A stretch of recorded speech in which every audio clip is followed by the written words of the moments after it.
persilakan.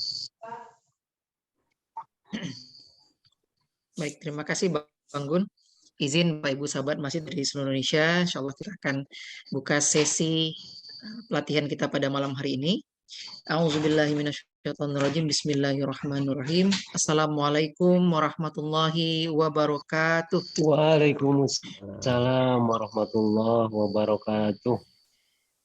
Innal hamdalillah nahmaduhu wa nasta'inuhu wa nastaghfiruh wa na'udzubillahi min syururi anfusina wa min sayyiati a'malina.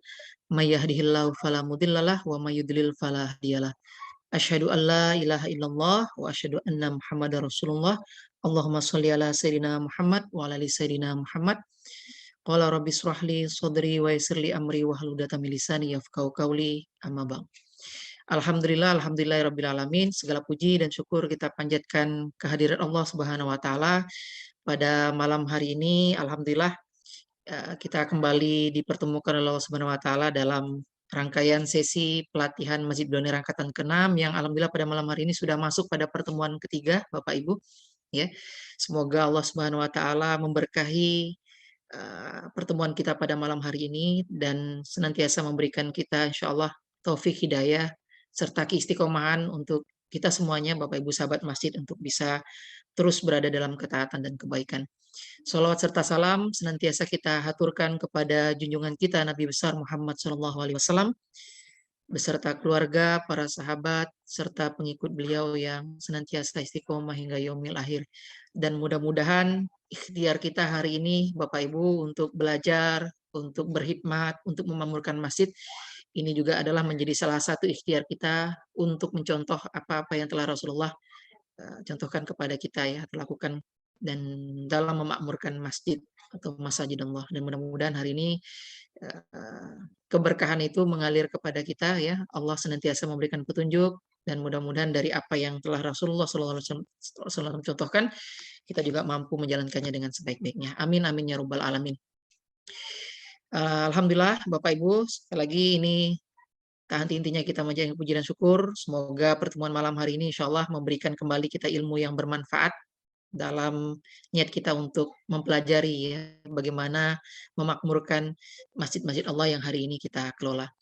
Nah, alhamdulillah hari ini akan menjadi sangat spesial ya, karena memang pertama di pertemuan 1 dan kedua kemarin, ya alhamdulillah kita sudah mengikuti 2 sesi yang menjadi pengantar ya dari kegiatan pelatihan kita ya yang telah disampaikan oleh Bung Ben ya. Kemudian dilanjutkan kemarin kita membedah 13 persoalan mendasar tentang pengelolaan masjid di saat ini di Indonesia pada khususnya. Dan pada malam hari ini insya Allah kita akan melanjutkan sesi yang akan membedah lebih dalam salah satu dari 13 persoalan masjid yang sempat kita bahas kemarin. Namun insya Allah kita akan sama-sama sebelumnya ya untuk mengharapkan keberkahan dari Allah SWT, kita akan buka sesi kita pada malam hari ini dengan sama-sama melafalkan basmalah. Bismillahirrahmanirrahim. Dan mohon kesediaan Ustadz Aswan Haidi ya, Masya Allah tabarakallah, dari Masjid Al-Furqon Jakarta Pusat untuk berkenan membacakan ayat suci Al-Quran untuk kita simak bersama. Kepada Ustadz Aswan Haidi, waktu dan tempat kami persilahkan. Ya, bismillahirrahmanirrahim. Assalamualaikum warahmatullahi wabarakatuh. Waalaikumsalam warahmatullahi wabarakatuh. Para satu semua kita buka sama-sama Al-Qur'annya, surah Al-Isra ayat pertama. Sampai kita simak, nanti saya baca tilawahnya kemudian saya terjemahkan.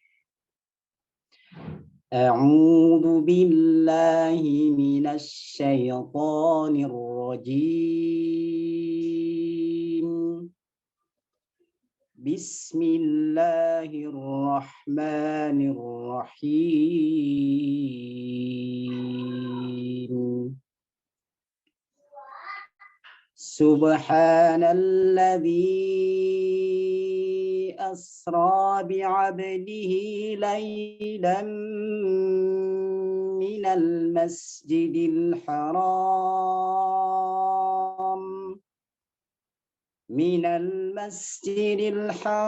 ilal masjidil aqsa الذي باركنا حوله لنريه من آياتنا إنه هو السميع البصير. Dengan menyebut nama Allah, aku berlindung kepada Allah dari godaan syaitan yang terkutuk. Dengan nama Allah yang Maha Pengasih lagi Maha Penyayang. Maha suci Allah yang telah memperjalankan hambanya Muhammad pada malam hari dari Masjidil Haram ke Masjidil Aqsa yang telah kami berkahi sekelilingnya, agar kami perlihatkan kepadanya sebagian tanda-tanda kebesaran kami. Sesungguhnya Dia Maha mendengar lagi Maha melihat. Assalamualaikum warahmatullahi wabarakatuh. Waalaikumsalam warahmatullahi wabarakatuh. Jazakallah khair Ustadz Aswan atas pembacaan dari suci Al-Qurannya. Kita doakan semoga Ustadz Aswan senantiasa diberikan kesehatan, Allah limpahkan keberkahan, Allah angkat derajatnya, dan senantiasa diistiqomahkan oleh Allah SWT dalam kebaikan dan ketaatan. Alhamdulillahirrabbilalamin. Masya Allah, surah Al-Isra 7 ayat 1 tadi adalah salah satu dari ayat-ayat kemasjidan Bapak Ibu yang mudah-mudahan kita dimudahkan oleh Allah SWT nanti untuk bisa membacanya, kemudian mengamalkannya ya, memahaminya, mengamalkannya hingga nanti kita bisa menghafalkannya insya Allah. Alhamdulillah, alhamdulillahirrabbilalamin. Insya Allah kita akan masuk pada sesi pelatihan kita pada malam hari ini Bapak Ibu. Seperti yang tadi kami sampaikan di awal, insya Allah malam hari ini pertama memang spesial ya, spesial karena yang pertama insya Allah narasumber kita atau coach kita yang insya Allah akan membersamai kita pada malam hari ini beliau sedang dalam keadaan safar Bapak Ibu, dan mohon doanya Bapak Ibu semuanya, beliau insya Allah akan berangkat ke Makkah insya Allah esok hari ya. Jadi ini Masya Allah, dari ini perjalanan dari masjid ke masjid juga ini Bang Gun ya. Kita doakan semoga beliau dilancarkan segala urusan dan perjalanan beliau, dan semoga beliau menjadi haji yang mabrur. Yang kedua insya Allah materi pada malam hari ini juga spesial karena kalaulah kemarin kita mendengarkan ada 13 persoalan mendasar dalam pengelolaan masjid yang telah disampaikan Ustadz Randy ya. Yang pertama, salah satu permasalahan atau persoalan yang penting untuk kita pahami dan kemudian kita tuntaskan, yaitu adalah terkait dengan definisi masjid. Nah, mengapa hari ini mungkin pergerakan masjid kita ya masih sangat terbatas, karena bisa jadi definisi yang ada di kepala kita ya, definisi yang ada di kepala atau pikiran para pengurus masjid kita masih definisi yang sangat terbatas juga ya. Maka pada malam hari ini ya, insya Allah kita akan sama-sama mendengarkan nanti sebuah tema ya atau sesi yang menurut kami sangat penting dalam pilar Baitullah yang akan kita lewati selama 10 pertemuan ke depan, yaitu redefining of masjid. Bagaimana kita mendefinisikan ulang makna ya masjid atau definisi itu masjid itu sendiri. Sehingga mudah-mudahan Bapak Ibu ya, kalau saya boleh mengambil satu narasi yang pernah disampaikan oleh Ustadz Randy ya, masjid kita ini bukanlah masjid yang satu paragraf, tapi mudah-mudahan masjid kita adalah bisa menjadi masjid yang dimaknai dengan 100 paragraf. Artinya tidak hanya menjadi hanya tempat sholat saja, tapi juga berfungsi seperti ya fungsi dan kontribusi yang telah dicontohkan oleh Rasulullah ya bersama para sahabat ketika bergerak dan membangun peradaban dari Masjid Nabawi. Nah, alhamdulillah pada malam hari ini kita telah dibersamai oleh Ustadz Muhammad Adi Nugraha. Beliau adalah guru kita dan wakil pengasuh ya dari Masjid Kapal Munzalan Indonesia ya, yang membawahi pusat dakwah ya Bapak Ibu dan semuanya. Dan beliau inilah yang Masya Allah tabarakallah dalam beberapa waktu 3-4 bulan terakhir ini juga melakukan safari dakwah kemasjidan ke berbagai kota di Indonesia ya, mulai dari Bandung ya, kemudian Jakarta, dan yang terakhir yang kami dapati update-nya juga di Surabaya dan Malang. Masya Allah tabarakallah. Kita doakan semoga beliau senantiasa nanti bisa menyapa ya dan membersamai masjid-masjid sahabat semuanya di seluruh Indonesia insya Allah. Saya izin menyapa Ustadz Adia. Assalamualaikum Ustadz. Waalaikumsalam warahmatullahi wabarakatuh. Alhamdulillah. Gimana kabarnya Ustadz? Sehat, Bang Haji. Alhamdulillah, Masya Allah. Ini mudah-mudahan nanti di sesi yang berikutnya bisa langsung di live di Mekah ya Ustadz ya, insya Allah. Alhamdulillah nih Ustadz, kita pada malam hari ini alhamdulillah sudah ada kurang lebih 125 sahabat masih dari Indonesia yang membersamai pertemuan kita. Dan pada pertemuan yang lalu itu telah diruqyah Ustadz tadi ya oleh Ustadz Randy dengan 13 persoalan mendasar dalam masjid-masjid kita ya. Dan cukup panjang dibedah hampir sampai pukul 10 malam ya, Masya Allah tabarakallah. Dan salah satu yang sangat-sangat menarik adalah bagaimana salah satunya adalah perbedaan definisi tentang masjid yang hari ini membuat kita juga tidak bisa memaksimalkan fungsi masjid sesuai dengan apa yang dicontohkan oleh Rasulullah. Dan pada malam hari ini kita izin setelah dia menyimak dan mendengarkan ilmu serta materi dari antum ya, untuk sama-sama kita bersama sahabat masjid semuanya ini untuk kembali mendefinisikan ulang makna masjid ya Ustaz. Sehingga kalau definisinya udah tepat nih insya Allah take off-nya juga cepat ya Ustaz ya. Baik, alhamdulillahirrahmanirrahim.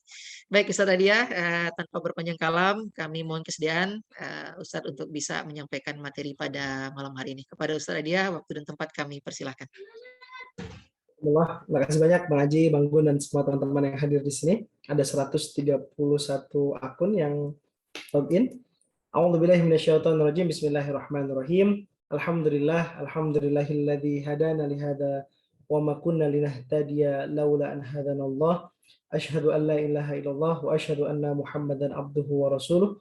Wa qala rabbi shrah li sadri wa yassir li amri wa hlul 'uqdatam min lisani yafqahu qawli. Rabbi anzilni munzalan mubarakan wa anta khairul munzilin. Abang kakak ayah bunda yang dirahmati Allah, Assalamualaikum warahmatullahi wabarakatuh. Waalaikumsalam warahmatullahi wabarakatuh. Ini share screen-nya kelihatan full screen ya, Bang Haji ya? Alhamdulillah Ustaz, sudah terlihat jelas. Alhamdulillah teman-teman. Kalau ini sudah tidak terasa, sudah masuk ke pelatihan batch ke-6, pelatihan Masjid Bilioner yang ke-6, yang artinya sudah lebih dari 1.200 masjid yang sudah mengikuti pelatihan ini.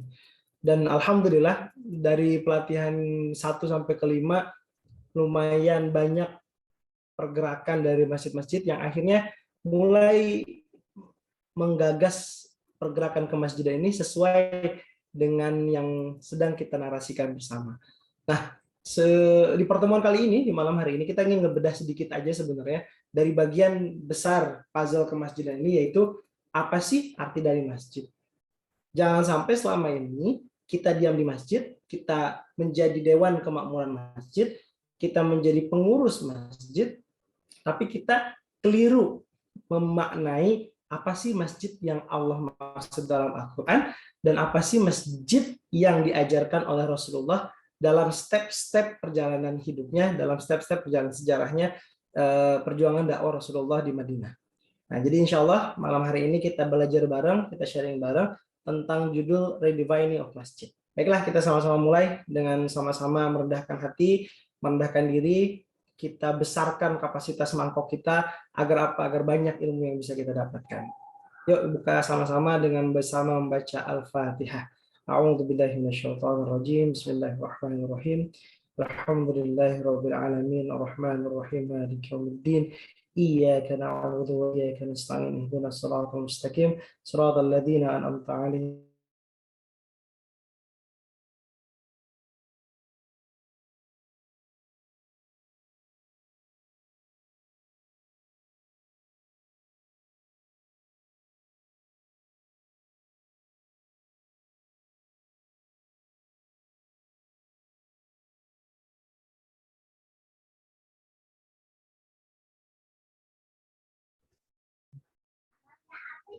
Jaringan mungkin.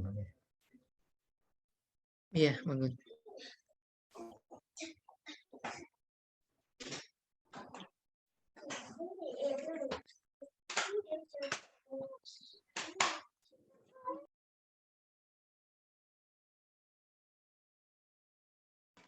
Baik, sepertinya terputus Bapak Ibu. Insya Allah kita sambil coba nanti menghubungi Ustadz Adia kembali. Ya. Baik, alhamdulillah sambil menunggu Ustadz, mungkin Bapak Ibu yang hadir pada malam hari ini kita persilahkan juga untuk bisa mengisi link absensi yang insya Allah telah di-share pada kolom chat Bapak Ibu ya. Jadi insya Allah nanti link absensi ini juga menjadi salah satu database kita ya untuk bisa memantau ya Bapak Ibu atas kehadiran dalam rangkaian kegiatan pelatihan kita. Alhamdulillah Ustadz Adia sudah kembali bergabung. Siap ya? Siap Ustadz. Nggak apa-apa Ustadz. Baik, Bapak Ibu, mohon maaf ini WiFi hotel agak bermasalah, jadi kita pakai WiFi dari device. Baik, lanjut. Bismillah. Semoga Allah lancarkan. Jadi kita lanjutkan, kalau kita mengerti tentang apa itu masjid, ternyata berbeda. Banyak kita berpikir bahwa memakmurkan masjid, memakmurkan tempat ibadah ini adalah bercerita tentang bangunan. Banyak dari kita berpikir, ayo takmir masjid itu prestasinya adalah di pembangunan. Siapa yang punya menara paling besar, siapa yang punya kubah paling mewah, siapa yang kajian paling ramai, siapa yang marmernya, granitnya paling mahal, siapa yang paling punya tadi ya kubah yang mewah, itu adalah titik tolak ukur dari kesuksesan Dewan Kemakmuran Masjid. Banyak kita yang berpikir hanya di level ini. Tidak salah, tapi tidak cukup. Sejatinya kalau kita berbicara tentang memakmurkan, bahasanya Kiai Bung Ben kemarin, kita berbicara tentang bagaimana masjid kita berfungsi sebagaimana seharusnya dan berkontribusi sebanyak mungkin kepada orang-orang yang bisa berinteraksi dengan masjid. Jadi kalau kita berbicara tentang memakmurkan masjid, kata kuncinya di dua. Apa itu? Fungsi dan kontribusi. Ini kita review lagi gambar yang Bung Ben sampaikan kemarin.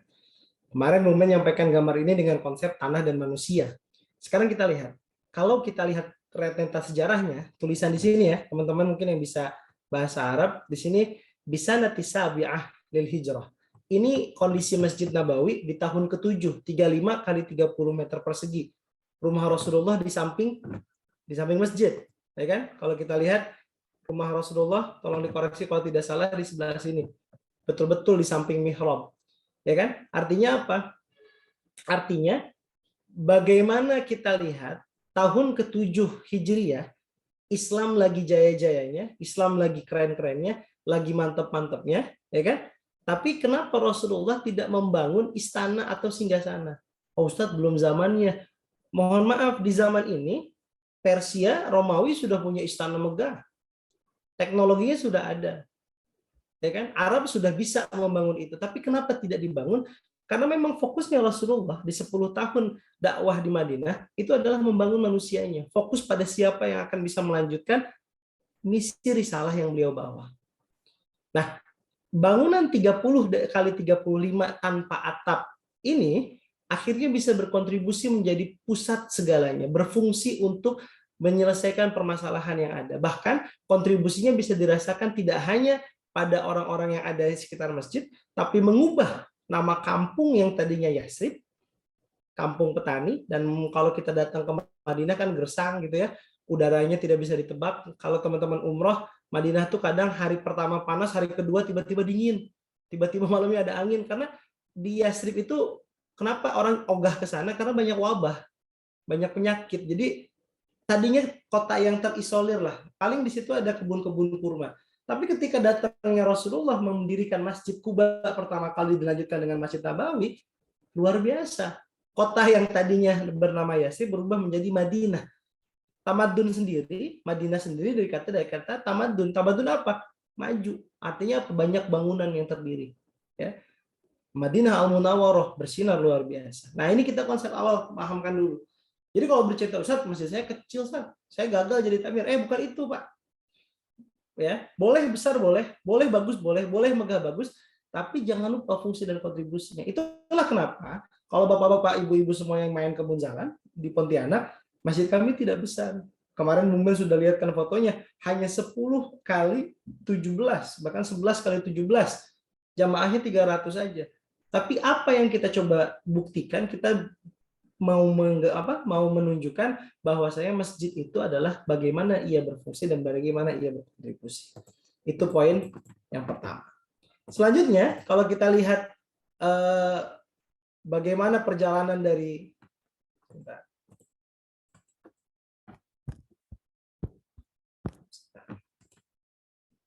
Oke. Nah, kenapa masjid? Kalau kita lihat ayat masjid yang kemarin, kalau Bung Ben wajib hafal ya gitu ya. Ini adalah ayat yang betul-betul harus kita pegang. Ini kalau kita lihat hampir di setiap masjid kita ditempel ayat ini. Ya kan? Ayat yang berbunyi a'udzubillahi minasyaitonirrajim. Innama ya'muru masajidallahi man amana billahi wal yaumil akhir wa aqamas shalah wa ataz zakah wa lam yakhsha illallah. Fa'asa ulaika ayyakunu minal muhtadin.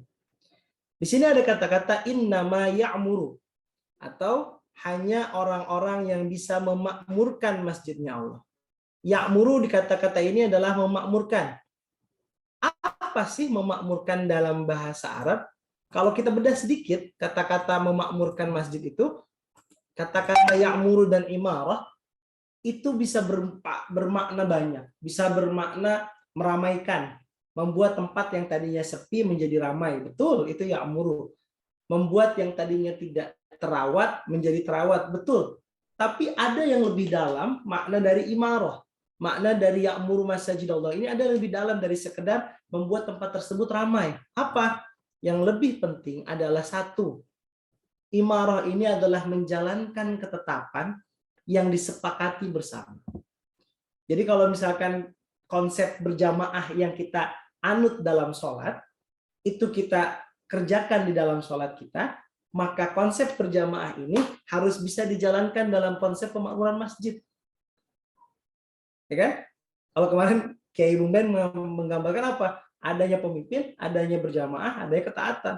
Artinya konsep berjamaah ini adalah konsep awal dari kemakmuran masjid. Nggak akan bisa masjid itu makmur kalau tidak berjamaah. Artinya apa? Masjid tidak akan bisa dimakmurkan kalau tidak ada pimpinan yang betul-betul dijadikan pimpinan. Masjid tidak akan bisa dimakmurkan kalau tidak ada jamaah yang taat. Makanya selama masjid itu penuh dengan vokalis yang hanya berdebat, ketika ada masalah berdebat, tapi ketika sholat subuh nggak datang, ya tidak akan pernah bisa kemana-mana. Karena masjidnya sedang tidak berjamaah. Gitu ya. Jadi konsep awal dari ya'muru masajidallah ini berjamaah. Selanjutnya adalah sistemasi. Kenapa sistemasi? Karena kata-kata imarah adalah membuat sesuatu yang belum termanhajkan, tersistemkan, menjadi tersistemkan. Berarti kalau misalkan kita memakmurkan masjid, misalkan dengan hadirnya saya sebagai ketua DKM di periode ini, masjid itu ramai. Tapi ketika periode selanjutnya, wah kok tidak ramai sekali, berarti kita gagal jadi pengurus masjid. Kenapa? Kita tidak bisa mensistemkan masjid kita untuk bisa diwariskan untuk generasi selanjutnya. Jadi memakmurkan masjid itu tidak berbicara hanya hari ini saja, tapi bagaimana kita bisa membuat masjid kita bagus, sistem fungsi dan kontribusinya berjalan, sistem kepemimpinannya tetap bagus, solid, dan bahkan bisa diwariskan untuk orang lain. Jadi kata-kata sistemasi itu lebih dalamnya apa? Satu, dia berjamaah. Kata-kata imarah, kita kata ya'muru masajidallah, yang dipastikan adalah satu, dia punya kepemimpinan yang solid. Yang kedua, dia harus bisa mensistemasi semua yang ada. Nah, kayaknya kalau di langkah awal, Ustaz, kita baru awal merintis, oke, tapi di step kedua harus sudah bisa tersistem, harus bisa dikelola dengan baik. Kenapa? Karena harus bisa diwariskan kepada generasi selanjutnya. Nah, ini yang pertama ya. Jadi bapak-bapak kalau sekarang masih berpikir saya harus jadi pemimpin di periode ini, nanti saya lepas, ayo apa yang bagus sistemkan. Bikin tulisan, bikin kepengurusan, bikin bukunya, bikin apa untuk bisa diwariskan selanjutnya. Ini konsep yang pertama. Nah, kalau kita lanjutkan ayat yang tadi, kita lihat di ayat yang tadi, sebentar. Oke. Di ayat yang tadi kita lihat innama ya'muru masajidallah man amana billahi wal yaumil akhir. Nah, yang dimakmurkan apa? Yang dimakmurkan adalah masajidallah. Dari kata masajid, ya, masjid ini kalau kita lihat dari suku kata sujud. Oke? Masjidun ini ismu makan dari sujud, sajadah. Artinya apa? Meletakkan kepala ke tanah. Kok tempat sholatnya manusia, umat Islam, tempat ibadahnya umat Islam tuh namanya masjid. Padahal ibadah utama kita sholat. Kenapa namanya di Quran tidak musola katanya? Musola cuma disebutkan satu kali ketika Allah mendeskripsikan makom Ibrahim. Kenapa tidak disebutkan musola? Padahal ibadah utama kita sholat. Ternyata memang bukan itu. Memang Allah ingin memberikan pesan dengan namanya masjid. Karena apa? Coba bayangkan. Sujud ini adalah ibadah atau perintah Allah yang gagal dikerjakan oleh iblis, yang akhirnya dia diusir dari surga. Ketika dia disuruh sujud sama Nabi Adam. Kenapa Allah marah sama iblis? Bukan karena dia tidak mau sujud sama Adam ya, tapi karena iblis melanggar perintah Allah.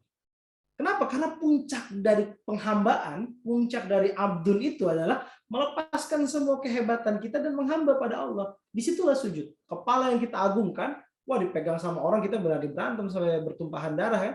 Kita taruh di derajat di bawah kaki. Di derajat selevel dengan kaki. Bahkan kalau kita ada di saf kedua ke belakang, itu hampir nempel dengan orang yang di saf depan. Artinya apa? Orang yang sujud itu tidak boleh ada kesombongan lagi. Nah, masjid ini adalah tempat yang tidak boleh ada kesombongan. Berarti kalau orang yang nggak bisa sujud, orangnya sombong, ya kan? Siapa yang nggak bisa sujud? Setan. Berarti orang yang punya kesombongan, dia nggak bisa masuk masjid. Berarti masjid bukan tempatnya setan. Ya kan gitu kan? Nah, masjid ini punya siapa? Kita lihat di sini kata-katanya, redaksi yang Allah pilih, Masajidallah. Kenapa Masajidallah? Karena masjid ini milik Allah. Jadi kalau misalkan ada dua padanan kata dalam bahasa Arab, ada yang pertama ini mudhof menggabung sama mudhof ilaih, itu menjadi sebuah kata satu. Contoh misalkan kata-katanya kitabun buku, ya kan? Ustadun ustad. Ketika digabungkan kitabul ustadi itu menjadi bukunya ustad. Jadi satu kata. Nah, begitupun dengan masjid Allah. Masjid ini adalah jamak, artinya masjid-masjidnya Allah. Semua masjid yang ada di dunia ini bukan milik kita. Kepemilikan masjid ini nggak terikat pada golongan, apalagi sama persen. Selama masjid ini tulis masjid punya ini, masjid punya itu, wah susah, kita nggak bakal bisa makmurkan. Kenapa? Karena aslinya masjidnya milik Allah. Ini konsep yang harus kita pahamin dari mendefinisikan masjid. Kalau teman-teman masih merasa punya kepemilikan dari masjid, Ustaz saya kan yang bangun. Kalau nggak ada saya, kita nggak ada sound systemnya. Kalau nggak ada saya, kita nggak punya nggak punya karpet. Artinya apa? Kita tidak menyerahkan pada Allah, tapi kita merasa memiliki. Di sini bahayanya. Akhirnya apa? Akhirnya masjidnya mulai banyak larangan. Karena karpetnya merasa dia yang beli, dia yang usaha. Ketika ada anak kecil menumpahkan air pada karpetnya, dia bikin tulisan, anak kecil dilarang bermain di masjid. Ketika dia berpikir AC-nya saya yang bayar, saya yang usahakan, listriknya saya yang nyari, ada orang tidur pakai AC di masjid, ditulis, dilarang tidur di masjid. Kenapa? Karena dia berpikir masjid punya dia. Nggak bakal bisa. Ya, begitupun pada pemilikan golongan. Kami beberapa kali safar, ada sebuah perumahan elit besar, masjidnya 2. Kenapa dibagi? Masjid ini kunut, masjid situ nggak kunut. Kan lucu sebenarnya. Kenapa? Karena masjid hanya terikat pada golongan-golongan saja. Tidak, ini punya Allah. Masjid ini punya Allah, bukan punya kita. Tapi Ustaz, kita harus punya self belonging untuk bisa memiliki dan merawat. Yes, tapi tidak bisa memiliki. Kita diamanahi masjidnya. Kebetulan saat ini kita yang sedang diamanahi untuk memakmurkan masjidnya Allah. Ini konsepnya. Ya, masjid yang pertama itu masjid milik Allah. Makanya dikuatkan lagi di surah Al-Jin. Ini surah yang kedua, ayat yang kedua yang wajib kita hafal. A'udzubillahi minasyaitonirrajim wa anna masajida lillah. Ya kan? Fala tad'u ma'allahi ilahan ahad. Masjid ini milik Allah, kepunyaan Allah. Ini lebih spesifik lagi. Kepemilikannya Allah kuatin. Apa di sini? Lillah kata Allah. Artinya apa? Artinya kalau udah ngomong lillah, semua yang dikerjakan di masjid itu karena Allah. Terus lillah, semua yang dikerjakan untuk Allah. Walaupun Allah nggak butuh. Allah nggak butuh kita makmurin masjidnya. Tapi kita berusaha, itu sepenuhnya kita berikan untuk Allah. Nggak ada yang lain. Pak, Bapak kok ke masjid terus? Malu lah Bapak udah haji nih, nggak ke masjid. Pak, Bapak kok? Oh, Bapak kan? Nah, nggak bisa. Memang murni apa yang kita kerjakan di masjid itu lillah untuk Allah. Gitu kan? Nah, yang terakhir, kalau kita ngomong lillah, artinya itu milik Allah, kita ngerti dan kita sadar semua yang kita kerjakan selalu dalam pengawasannya Allah. Ya. Jadi konsep pertama Bapak-bapak Ibu-ibu semuanya, tanamkan dalam hati apa yang kita sedang kerjakan dalam pemakmuran masjid ini, bukanlah hebat-hebatnya kita, bukanlah kita sedang menorehkan sejarah emas atas prestasi yang kita buat, enggak. Biar nanti orang-orang komplek tahu kalau Bapak ini adalah orang yang sedang membangun. Enggak. Kita sedang mengurus rumahnya Allah. Kita sedang mengurus tempat yang Allah siapkan. Artinya apa? Orang-orang Bapak semua 150 orang yang saat ini nonton Zoom, SK-nya bukan diberikan oleh yayasan. SK-nya bukan diberikan oleh pemerintah. SK untuk memakmurkan masjid diturunkan oleh Allah di surah At-Taubah ayat 18. Jadi transaksi kita bukan sama manusia sebenarnya. Memakmurin masjid ini fokus transaksinya sama Allah. Adapun manusia yang kita rawat, manusia yang kita rasakan manfaatnya, ini wasilah untuk kita mendekatkan diri pada Allah. Ini konsepnya. Makanya tadi ya, innama ya'muru masajidallah man amana billah wal yaumil akhir. Ini menarik, kita bedah satu-satu. Tadi masajidallah artinya masjidnya milik Allah. Kepemilikan bukan pada person dan golongan. Terus yang menarik yang kedua, kata-kata ini kan tadi kita udah bedah ya'muru. Masajidallahnya sudah. Terus man. Dalam bahasa Arab, man ini pasti menanyakan tentang person. Man ini kan siapa? Itu nggak mungkin barang. Kalau barang itu madza atau ma, apa? Tapi siapa? Ini pasti manusia. Allah bilang di sini, orang yang bisa memakmurkan masjid, mereka adalah siapa? Artinya manusianya. Artinya apa? Berarti ketika kita mau memakmurkan masjid Allah, fokus kita pada mana? Fokus kita pada manusianya. Jadi kalau selama ini kita fokusnya sama kenceleng, keliru. Kalau kita fokusnya sama bangunan, sama betonnya, sama ini, keliru. Kenapa? Fokus utama kita di masjid membangun, memelihara manusia yang ada. Membangun, memelihara, mengasuh manusia yang ada. Ya kan? Fokusnya sama manusia. Karena Allah bilang man. Fokusnya sama manusia. Infrastruktur, pendukung fasilitasnya. Fasilitas pendukungnya. Bukan menjadi goals-nya. Oke? Selanjutnya, kata-kata yang selanjutnya adalah kata-kata man amana billah. Ini yang menarik. Konsep utama memakmurkan masjid, Allah turunkan khusus sama orang yang beriman kepada Allah dan hari akhir. Nih, kita lihat 5 tingkatan manusia yang Allah sapa dalam Al-Quran. Pertama, Anas. Allah akan memanggil manusia dengan sebutan Anas. Siapa Anas? Semua manusia. Secara biologik dia manusia, tubuh, akal, pikiran dia manusia, Allah sebut Anas. Agamanya apapun terserah. Yang kedua, Allah panggil Muslim. Muslim ini siapa? Orang yang lahir dalam kondisi bapak ibunya Islam, dia lahir Islam, kondisinya Islam, dia berislam. Artinya dia mengerjakan sholat, dia berzakat, dia sholat puasa ketika Ramadan, dia ikut haji juga. Tapi semua masih batas pengerjaan. Bro sholat, yuk kenapa ente sholat? Malulah kalau nggak sholat udah gede. Puasa, yuk puasa. Kenapa puasa? Oh nanti kalau nggak puasa dimarahin bapak. Itu masih sekadar level Islam. Jadi mereka masih ngukur-ngukur pakai logika. Nggak masuk kayaknya. Biasanya kayak gitu. Tapi kalau yang ketiga di sini spesifik Allah bilang apa? Allah bilang mukmin. Yang Allah panggil man amana billah. Artinya orang-orang yang beriman. Bedanya apa Ustaz Muslim sama mukmin? Mukmin yang mengerjakan pekerjaan ini sama pekerjaannya dengan orang-orang Muslim, tapi tingkat keyakinannya berbeda. Dan orang-orang yang sudah disebut dalam Al-Quran dengan sebutan mukmin tadi, pasti dia mengedepankan imannya dibandingkan logikanya. Makanya kalau kita dengarkan kiai kita, Gurunda Ustaz Luqmanul Hakim, selalu menyampaikan, untuk memakmurkan masjid, saya sudah lama meninggalkan otak. Kenapa? Karena banyak yang tidak masuk akal. Karena SK-nya memang Allah turunkan untuk orang-orang beriman. Level memakmurkan masjid ini, syarat utamanya mukmin iman. Aduh Ustaz, kalau saya nggak kerja gimana makan keluarga saya? Gimana saya bisa ngasih makan keluarga saya kalau saya ngurusin masjid aja? Nah, ini dijawab pakai iman.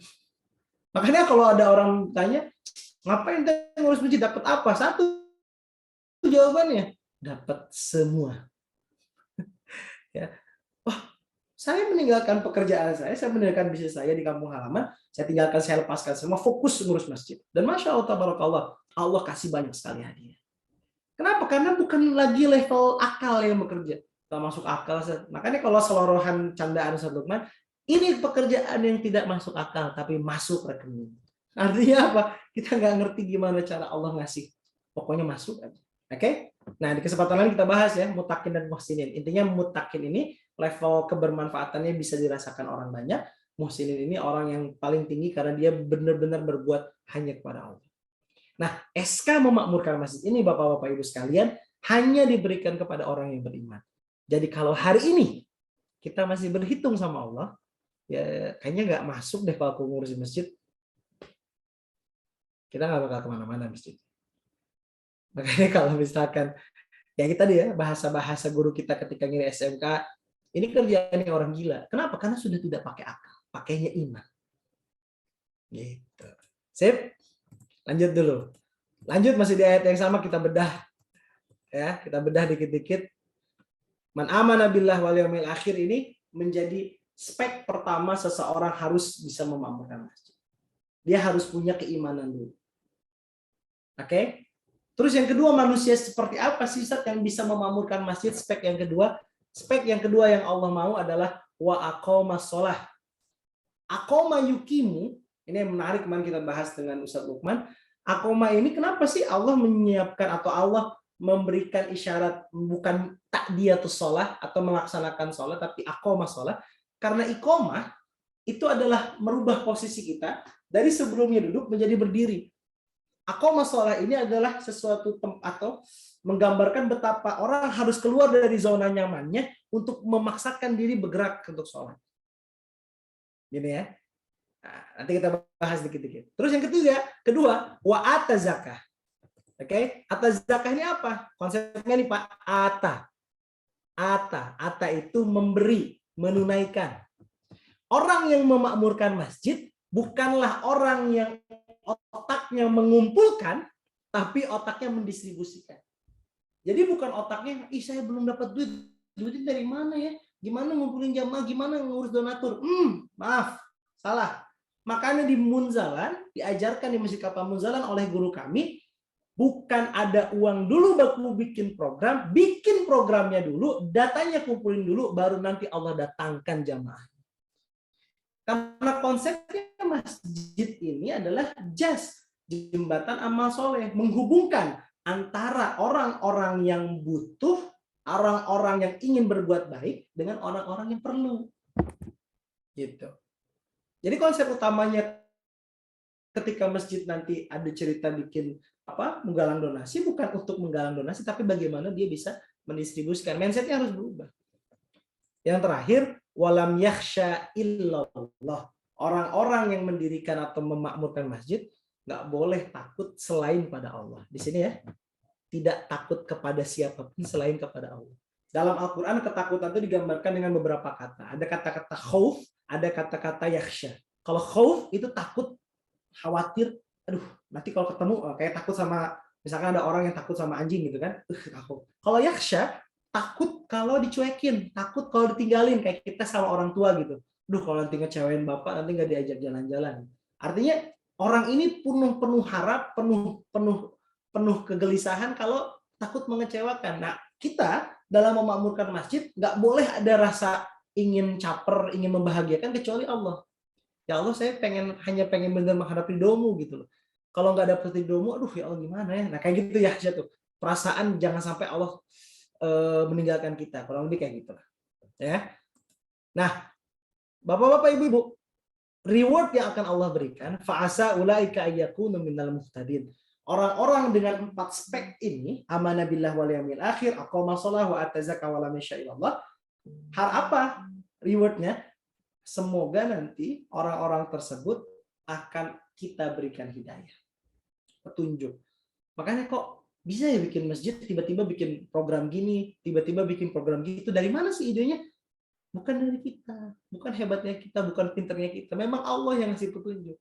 Tiba-tiba kalau lagi nyetir itu tiba-tiba turn left, 200 meter, take U-turn, kayak gitu kan? Artinya apa? Memang ada yang ngarahin gitu.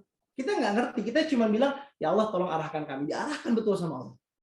Betul-betul diangkat kemuliaannya. Kenapa? Karena memang sudah speknya sudah sesuai. Nah, Bapak-Bapak Ibu sekalian, dari 4 hal tadi muncullah DNA kemakmuran masjid yang kita ekstrak dari ayat tadi. Apa? Yang pertama, man amana billah. Orang-orang yang beriman pada Allah, iman ini ibarat pondasi. Ya kan? Maka bangunan yang berdiri di atasnya ini adalah disebut dengan takwa. Dia adalah implementasinya. Dan orang-orang yang punya iman dan takwa, yang sudah dia pondasinya kuat, bangunannya megah karena amal perbuatannya sudah baik, otomatis dia punya satu sifat apa? Dia akan betul-betul taat sama Allah. Dia taat sepenuhnya mengerjakan perintahnya. Mengerjakan apa yang Allah perintahkan, menjauhi apa yang Allah larang. Jadi DNA orang yang beriman ini kita sebut adalah DNA ketaatan. Yang kedua, DNA dari kemakmuran masjid adalah DNA keteladanan. Wa aqoma sholah. Kok iqamatus sholah bisa menjadikan orang-orang tersebut menjadi teladan? Yes. Kenapa? Karena sholat adalah filter sejatinya manusia. Manusia itu ketika rusak punya 3 sifat buruk. Di surah Al-Ankabut, surah 29 ayat 45, Allah berfirman, A'udzubillahi minasyaitonirrajim, inna salata tanha 'anil fahsya'i wal munkar. 2 sifat, 2 perbuatan, fahsya dan munkar. Fahsya ini apa? Fahsya ini perbuatan buruk manusia yang didorong dari nafsu seksual. LGBT, selingkuhan, apa segala macam, fahsya. Ya kan? Nah, ketika itu manusia ada, dari mana dia bisa terfilter? Dari sholat. Allah yang bilang. Jadi kalau ada orang yang masih, mohon maaf, setelannya bagus tapi dalam tanda kutip cabul, sholatnya nggak benar. Belum sholat berarti. Sholatnya belum level iman. Sholatnya masih level orang yang ngerjain aja, masih dansa, masih ritual aja. Tapi sholatnya belum bermakna. Karena tadi ya, level awalnya dia harus beriman dulu. Terus apa mungkar? Mungkar ini adalah kejelekan manusia yang didorong dari nafsu perut ke atas, keserakahan, wibawa, pengen korupsi, pengen mangkir duit, ngambil uang kencing masjid. Ini orang-orang mungkar. Nah, orang-orang kayak gini nggak bakal bisa ada di masjid. Kenapa? Karena syaratnya ketika orang tersebut sudah hilang sifat mungkar dan fahsyanya, dia bisa difilter dari apa? Dari sholat.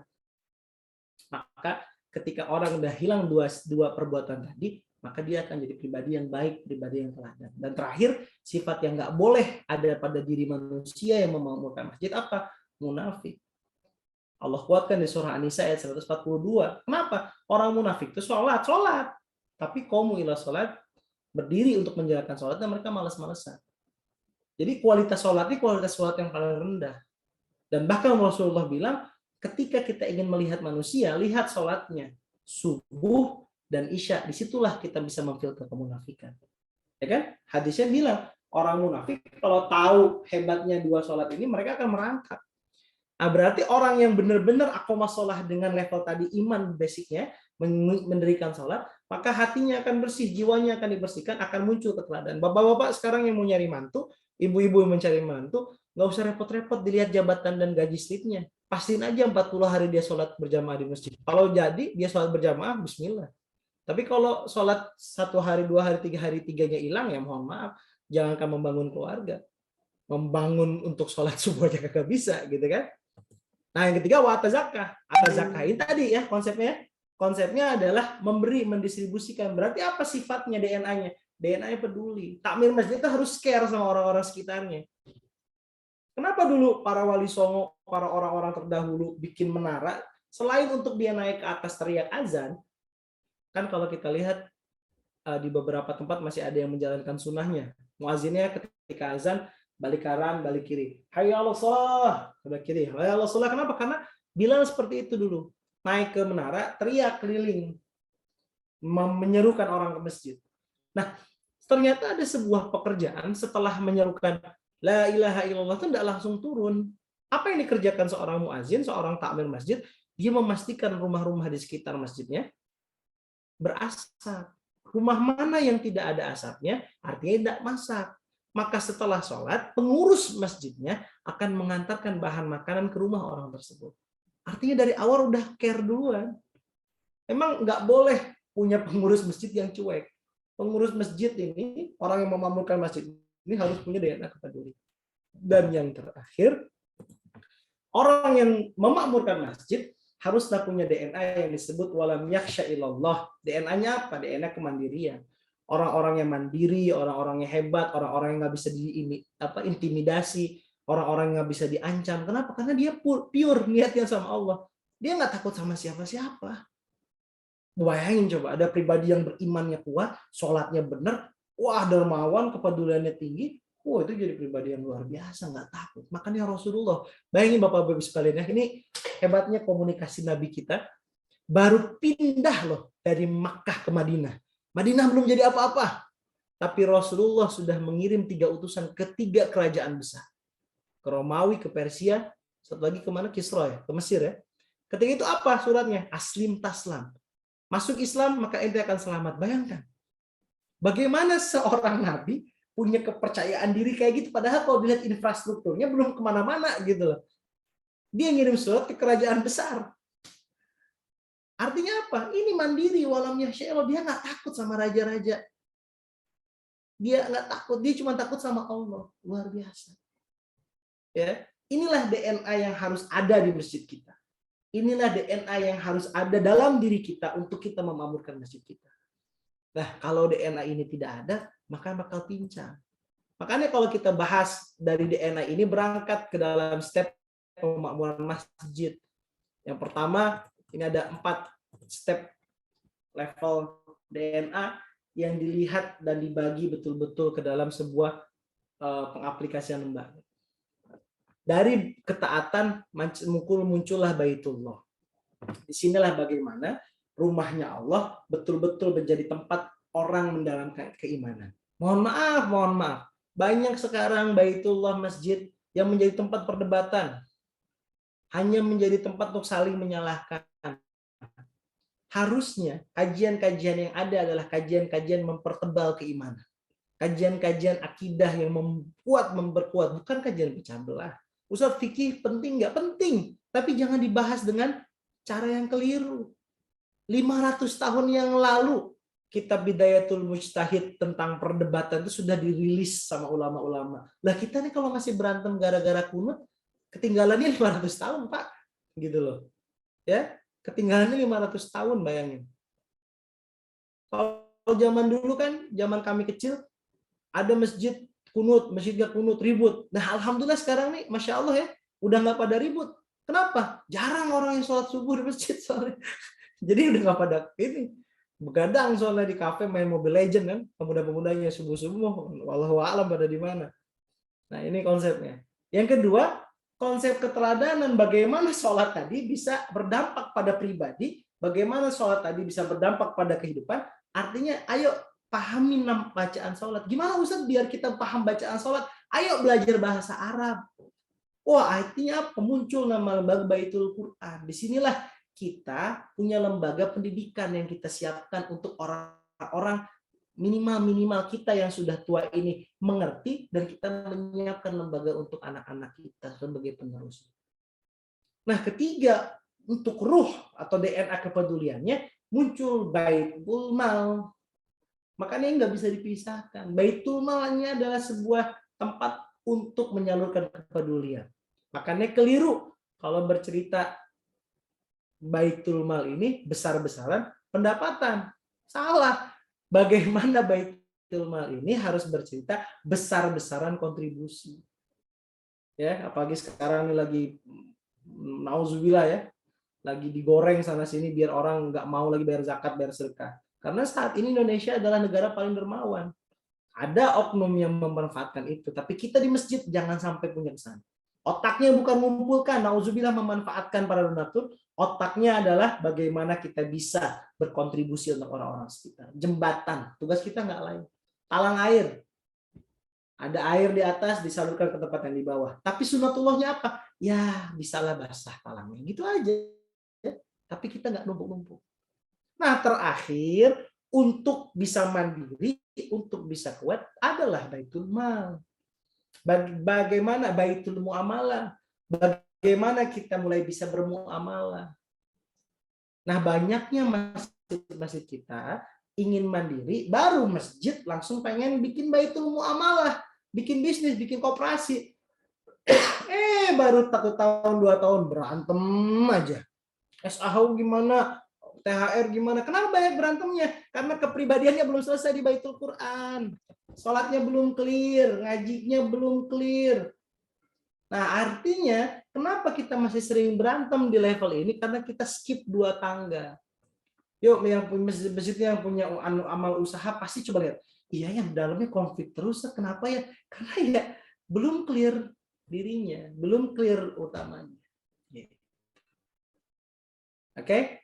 Nah, abang kakak ayah bunda yang dirahmati Allah, ini nanti kita ada di sesi lain membahas tentang bagaimana setiap detail dari bait itu kita pecah. Tapi kalau di sini, di sesi ini, apa yang sedang kita bangun sebenarnya? Apakah kita sedang membangun peradaban? Ya, kita sedang membangun peradaban yang disebut dengan peradaban Masjid Allah. Artinya apa? Peradaban yang membawa orang balik ke masjid. Makanya ada namanya 5 pilar peradaban. Pilar yang pertama, pemimpin yang adil. Pemimpin yang adil adalah mereka yang nempel sama Baitullah, nempel sama masjid. Kalau di Munzalan ada divisi, namanya divisi pusat dakwah dan masjid. Artinya apa? Bagaimana kita bisa menggait pemimpin-pemimpin yang ada untuk dekat sama masjid. Atau kita meng-create pemimpin-pemimpin, menyiapkan anak-anak yang bisa menjadi kepala keluarga, menyiapkan orang-orang yang bisa memimpin jamaah-jamaah. Kenapa? Karena ini harus dekat dengan masjid, nggak boleh jauh. Rasulullah nggak pernah khutbahnya digantikan orang lain. Imamnya terus dikerjakan. Artinya pemimpin yang ada haruslah bisa menjadi khotib, haruslah menjadi imam. Ya kan? Selanjutnya ada Baitul Quran. Kenapa? Karena level kedua harus ada ulama yang ikhlas untuk sebuah peradaban tadi. Makanya di masjid kami ada namanya divisi amal pendidikan. Fokusnya apa? Meng-create, menjaga orang-orang yang sudah ada, dites bacaan Qur'annya, dites bacaan Arabnya, dikasih halakoh, anak-anaknya disiapkan sekolahnya. Untuk apa? Menyiapkan ulama-ulama yang ikhlas. Pimpinan-pimpinan pondok yang ada di sekitaran dikumpulkan, dikolaborasikan. Ayo berbuat bersama. Ini ulama yang ikhlas. Selanjutnya, Baitul Mal dan Baitul Muamalah. Kenapa? Ada 2 elemen lagi adalah anak muda yang kreatif dan saudagar yang dermawan. Anak-anak muda yang kreatif ini harus dialirkan energinya. Makanya di Munzalan ada istilah paskas, pasukan amal soleh. Anak-anak muda yang tadinya misalkan malam minggunya nongkrong, kita ganti. Ayo bikin kajian mustahil jomblo di masjid. Ayo daripada kalian nonton Liga Championnya di kafe, sholat subuhnya enggak, ya udah nonton final Liga Champion bersama di masjid, kopi gratis. Habis nonton Champion nggak boleh pulang, sholat subuh dulu. Nah, hal-hal kayak gini apa? Menggait anak muda. Karena kalau di masjid tersebut anak mudanya sudah nggak ada, anak mudanya udah nggak kelihatan, wah, siapa yang akan melanjutkan perjuangan kita di masjid? Dan anak muda ini punya energi. Di mana energinya? Ayo ngangkut beras, antarkan ke sini. Ayo ke sana gerak, ayo gerak gini ya. Itulah anak muda yang kreatif. Nah, teman-teman yang bergerak di sosial, distribusinya, pergerakannya, sosial medianya biasanya mengaplikasikan atau bekerja sama dengan anak muda. Nah, kan di pondok kami ada amal sosial. Nah, di sini yang keempat pilarnya adalah saudagar yang dermawan. Bagaimana saudagar-saudagar yang ada itu dermawan atau kita meng-create saudagar-saudagar yang dermawan. Makanya di masjid kami ada istilah amal usaha. Di amal usaha ini selain kita punya usaha, kita juga mengedifikasi, kita juga mengedukasi bagaimana usaha yang sesuai dengan Islam.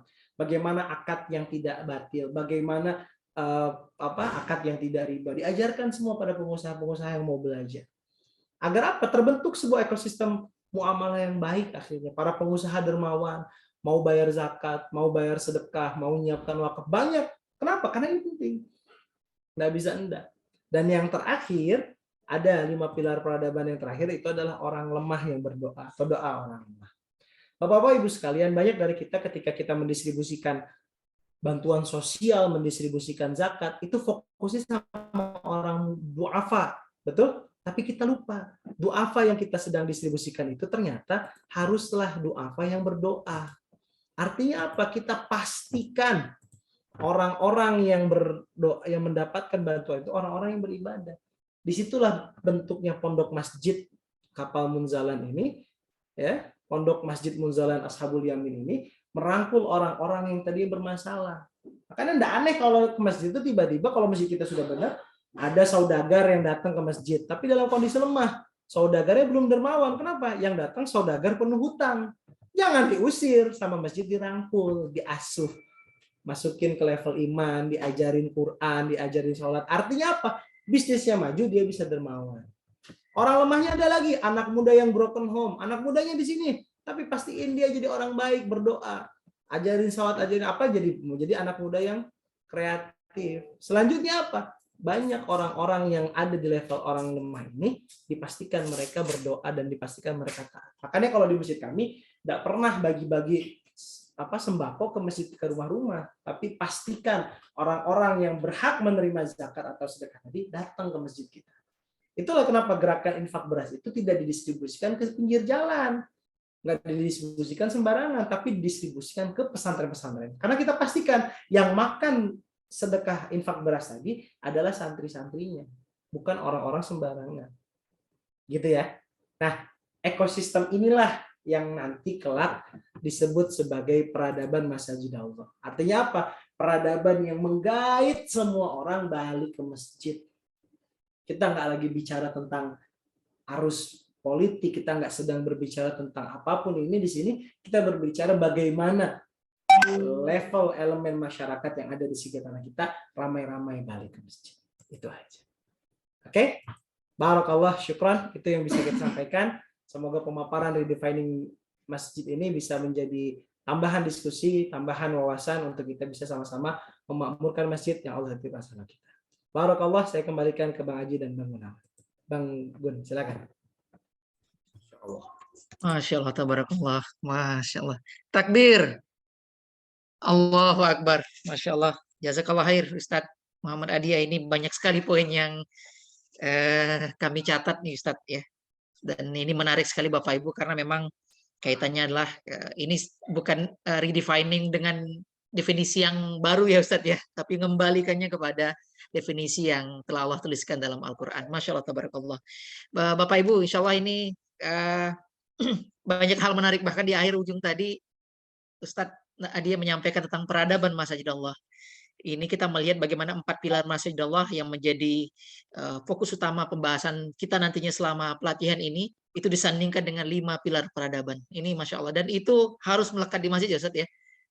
Ya, melekat di masjid. Karena tadi peradaban besar itu hanya bisa lahir dari masjid. Dan bagaimana elemen-elemen itu bisa menyatu dan kemudian melahirkan peradaban tersebut. Tadi Masya Allah, tabarakallah. Di akhir slide tadi Ustadz Adia telah menyampaikan. Baik, Masya Allah, di awal juga tadi Ustadz Adia menyampaikan tentang mengembalikan, karena kemarin Ustadz diskusi sangat panjang terkait dengan otoritas Ustadz Adia ya. Tapi di awal tadi Ustadz Adia langsung menyampaikan, Pak Bu, kalau ini masih punya siapa ya, ini kayaknya nggak akan tuntas-tuntas ini ya.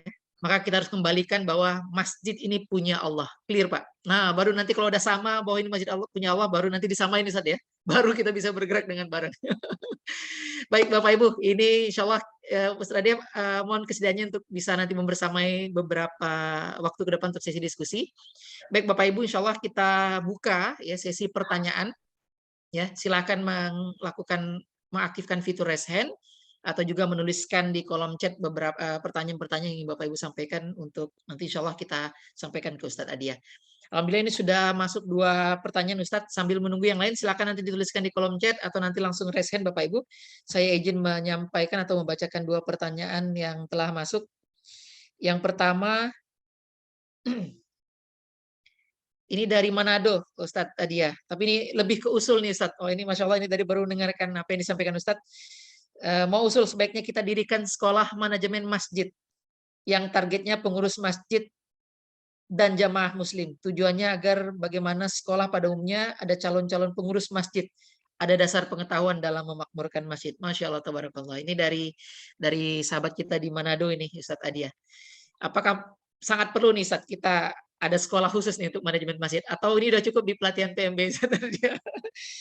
Yang kedua Ustaz, izin dari Ifat di Nurul Jami Setu Tangerang Selatan. Ini pertanyaannya menarik, ada 2 pertanyaan Ustaz. Yang pertama, dalam jamaah tidak semua memiliki niat baik Ustadz untuk memakmurkan masjid.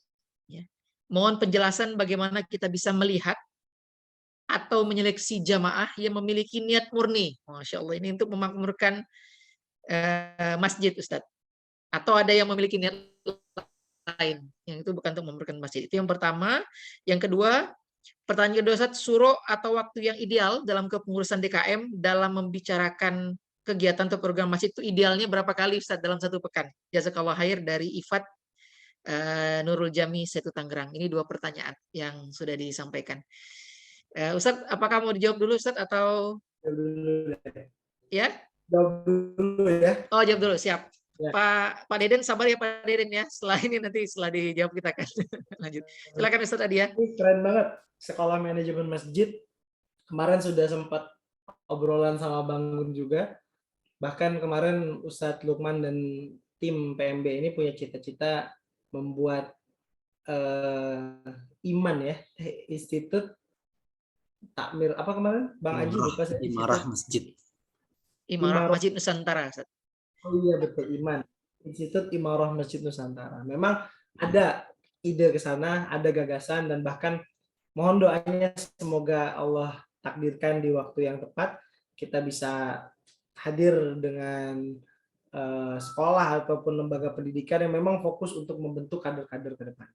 Bahkan kita juga sedang mengukur bagaimana bisa membuat sebuah pondok atau pesantren yang memang isinya mungkin 1 tahun atau 6 bulan, santri-santri yang lulusan pondok-pondok pesantren kita kumpulkan, kita fahamkan tentang bagaimana konsep pemakmuran masjid, dan kita sebar ke masjid-masjid peserta PMB. Nah, ini masih ada beberapa PR ke depannya yang kita bisa kolaborasikan bareng Pak ya. Tapi insya Allah mohon doanya, mohon usulnya, mohon dukungannya untuk sama-sama kita bisa wujudkan.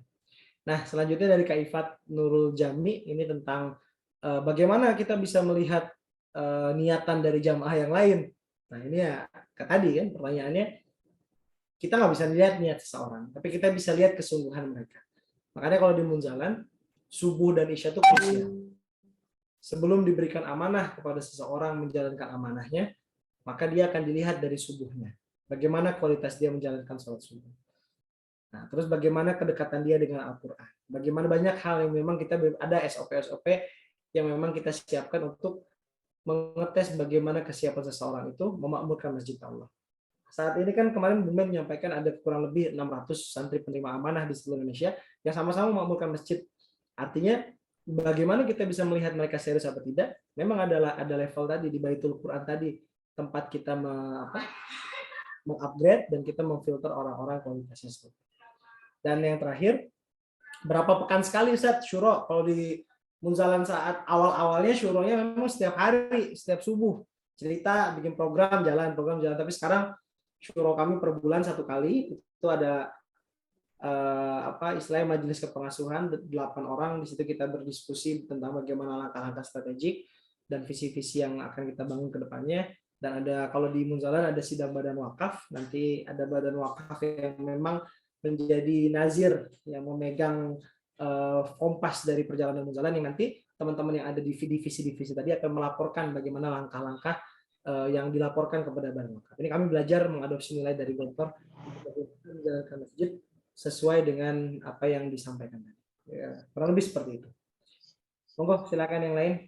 Ya, Masya Allah, jazakallah khair Ustadz. Wah, ini Bapak Ibu nih tadi disampaikan tentang Gontor. Ini Ustadz Adi ini salah satu lulusan terbaik dari Pondok Modern Darussalam Gontor, Bapak Ibu. Masya Allah, tabarakallah. Baik, alhamdulillah Ustadz. Jadi waktunya sebenarnya 5 waktu itu istilahnya waktu-waktu sholat inilah sebenarnya momen kita untuk rapat dan kemudian membicarakan banyak hal ya. Baik, Masya Allah. Semoga bisa menjawab Bapak Ibu. Baik, izin kita akan masuk ke sesi pertanyaan secara langsung, Ustadz Adi ya. Jadi tadi ada 2 penanya yang sudah resen. Silakan. Ini kayaknya jauh ini dari Sumatera Utara nih. Ya Bang ya, Bang Mustafid. Silakan Bang Mustafid.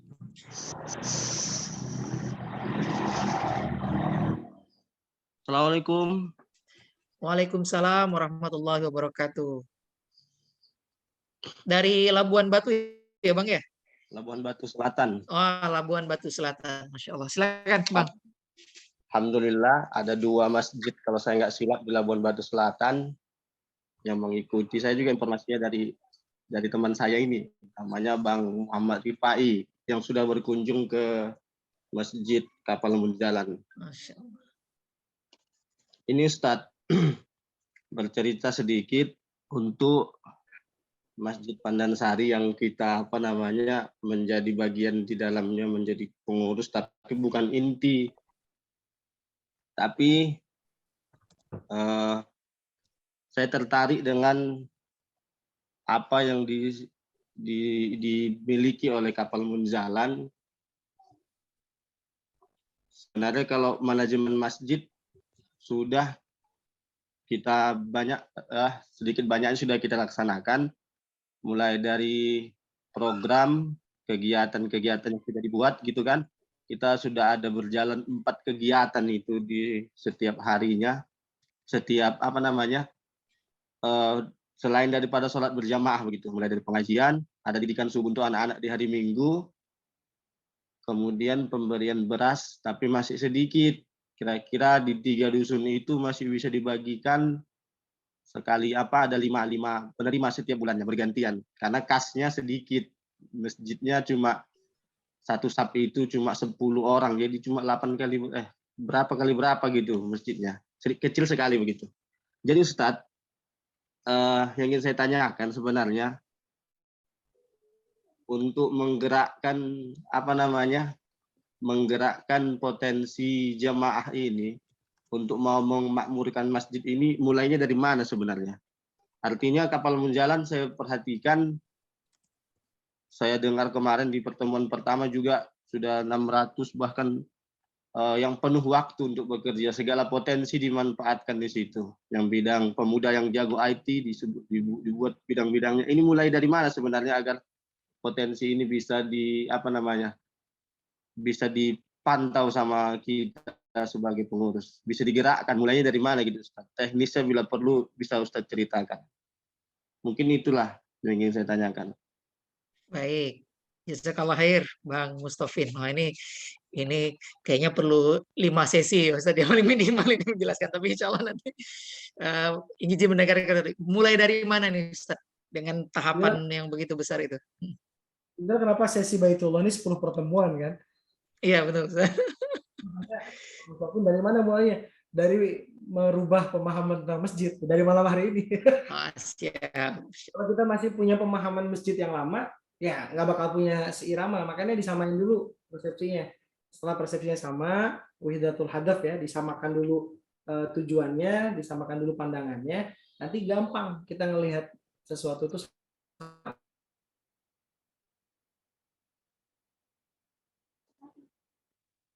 Artinya, nah kenapa kita sekarang masih belum sama? Ya begini, saya mau tanggapin. Ya. Kalau untuk malam pertama memang dua orang bisa saya ajak pengurus. Untuk malam kedua itu ada 5 orang pengurus yang saya ajak di masjid. Untuk malam ketiga ini saya sendiri karena hujan. Saya sampaikan di masjid juga sama kawan-kawan, bapak-bapak.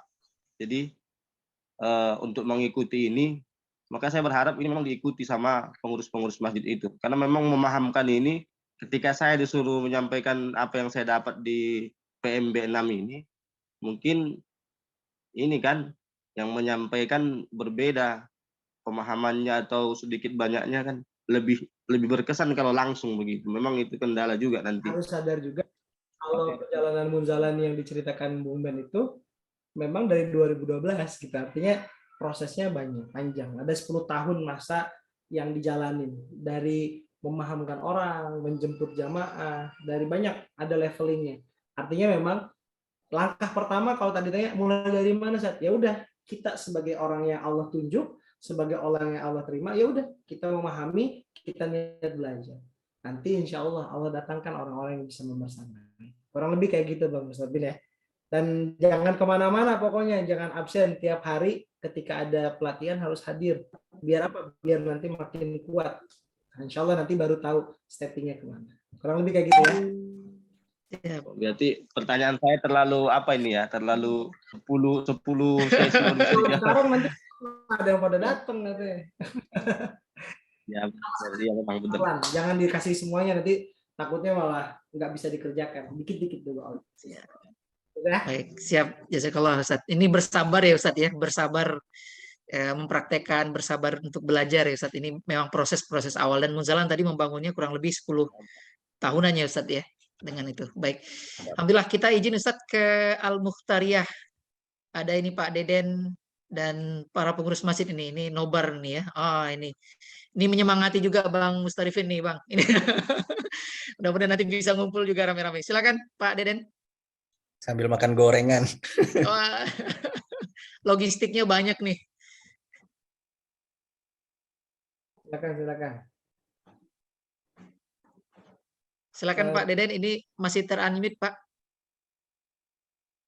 Masih di mute. Siap, alhamdulillah. Silakan Pak Deden. Warahmatullahi wabarakatuh. Assalamualaikum. Alhamdulillah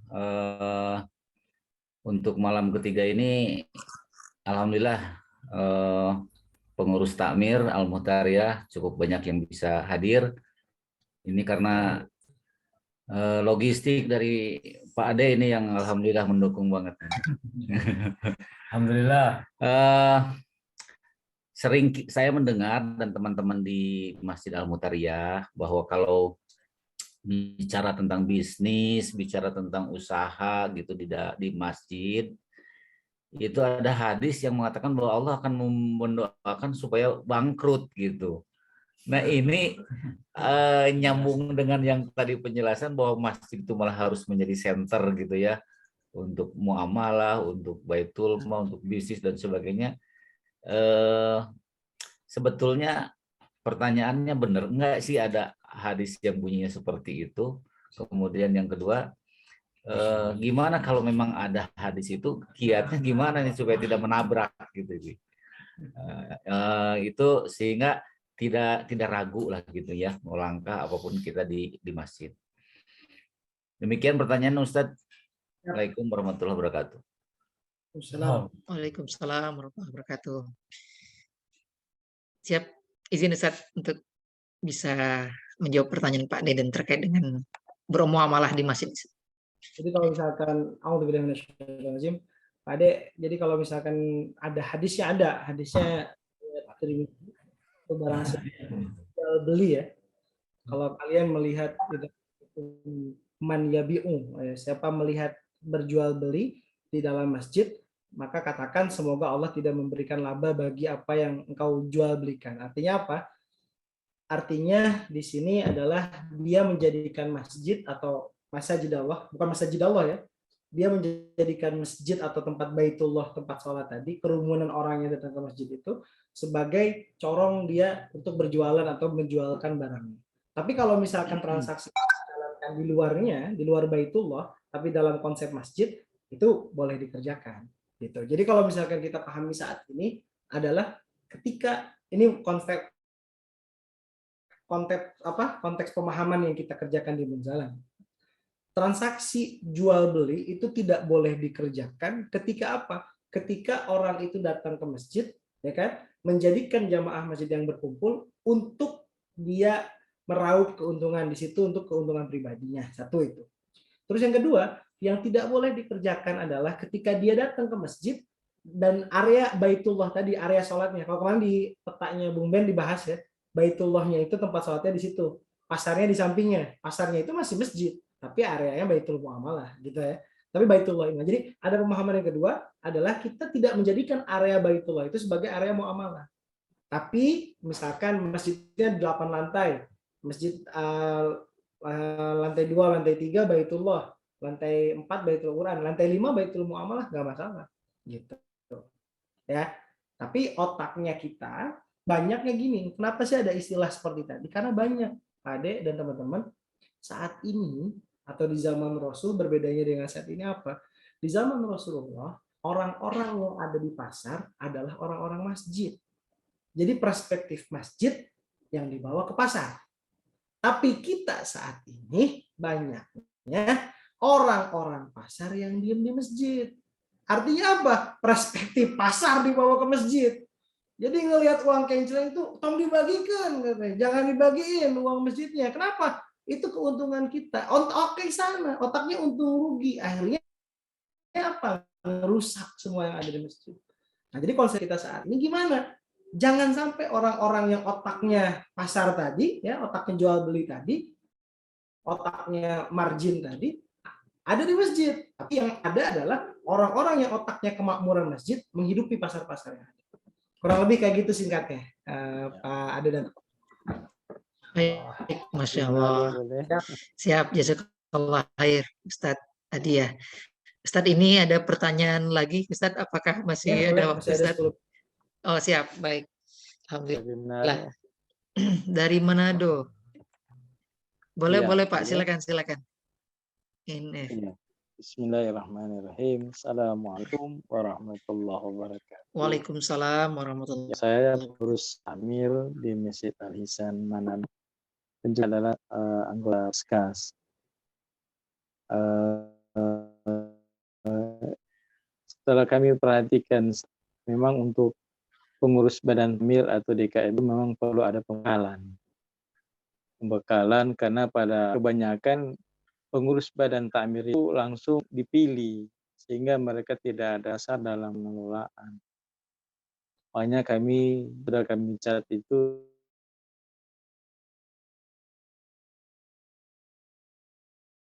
coba orang sama bikin selama masjid. Mungkin dari Kementerian Agama itu tidak pernah ada ke situ. Sehingga kami beranggapan perlu ada sekolah manajemen masjid yang targetnya bukan hanya untuk pengurus Badan Takmir tapi juga untuk mulai dari remaja masjid dan jamaah itu sendiri. Mudah-mudahan dengan sekolah manajemen masjid itu seperti yang Ustadz Adi sampaikan itu jadi dasar dalam pengelolaan masjid. Karena kebanyakan Ustadz, maaf tambah, pengurus Badan Takmir mendahulukan namanya riayatul masjidnya, yaitu fisiknya, bukan seperti Ustadz yang idaranya dan arah yang jadi nomor 2, nomor 3. Yang jadi nomor 1, riayatul masjid fisik. Itu saja Ustaz, Sulan, Tasiran, jazakumullah khair.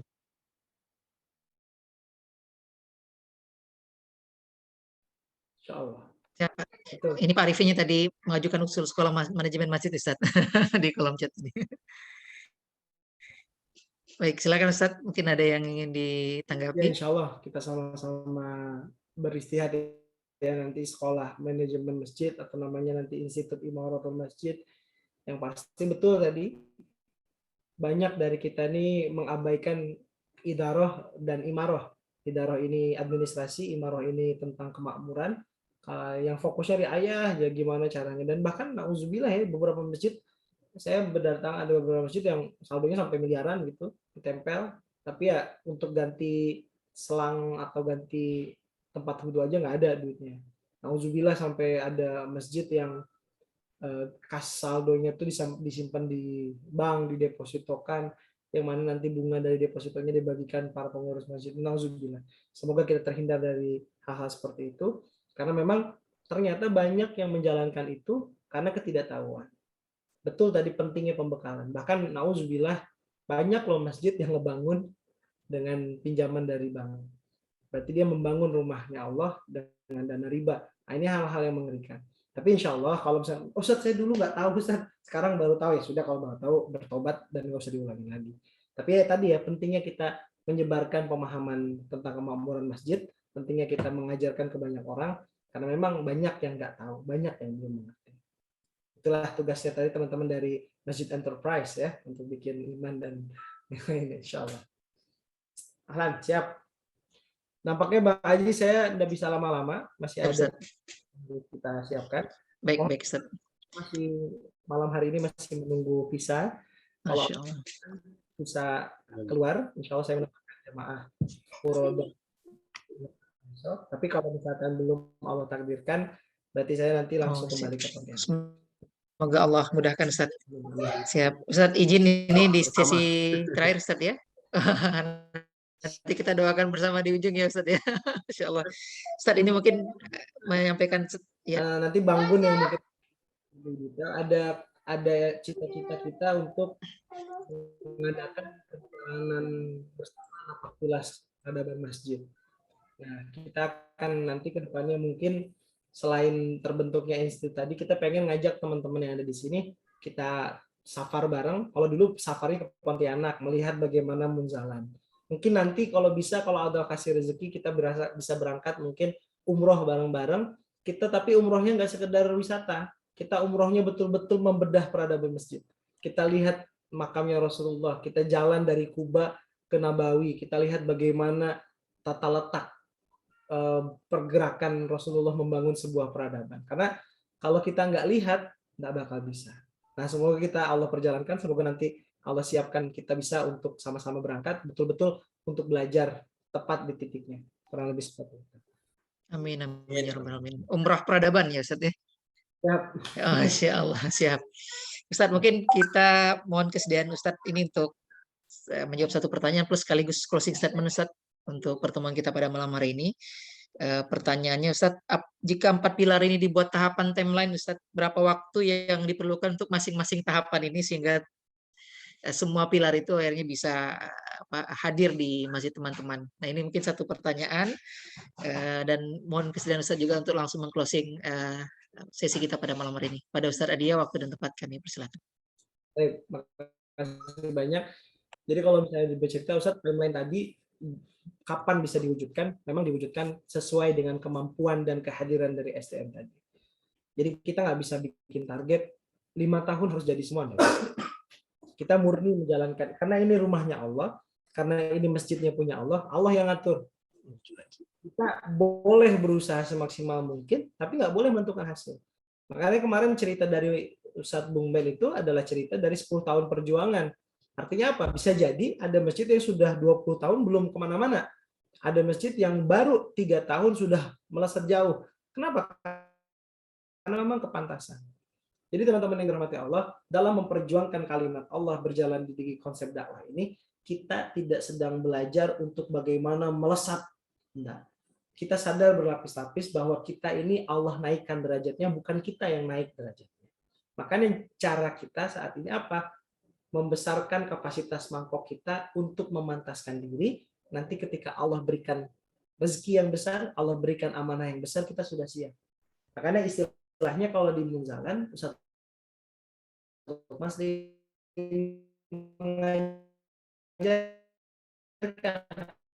besarkan lapang kecil, pesawat yang bisa landing. Tapi kalau lapang dada kita lapangnya selepang-lapang samudra, lapang-lapang selapang bandara, yang landing nanti pesawatnya Airbus. Artinya apa?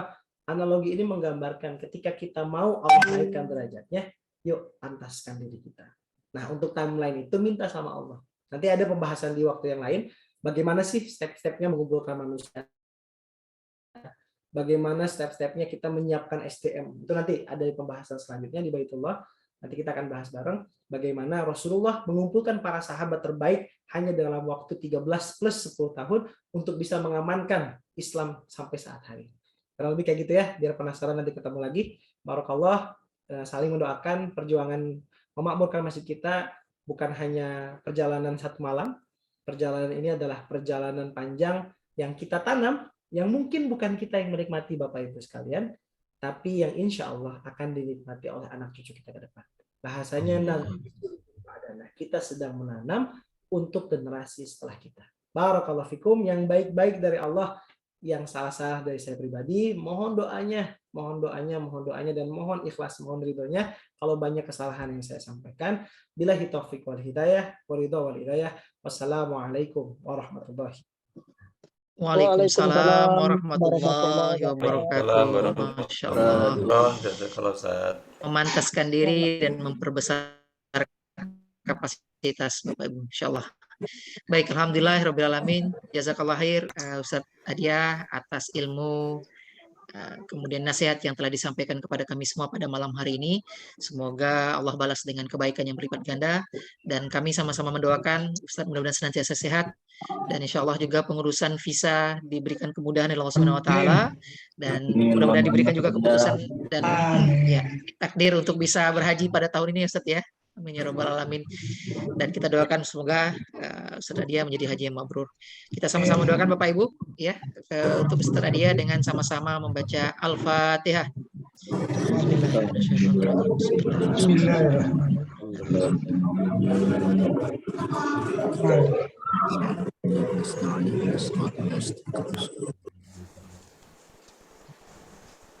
Amin amin ya robbal alamin. Alhamdulillah. Sekali lagi jazakallah khair Ustadz Adia. Sampai bertemu nanti pada pertemuan berikutnya insya Allah. Karena insya Allah tadi masih panjang nih Bapak Ibu ya.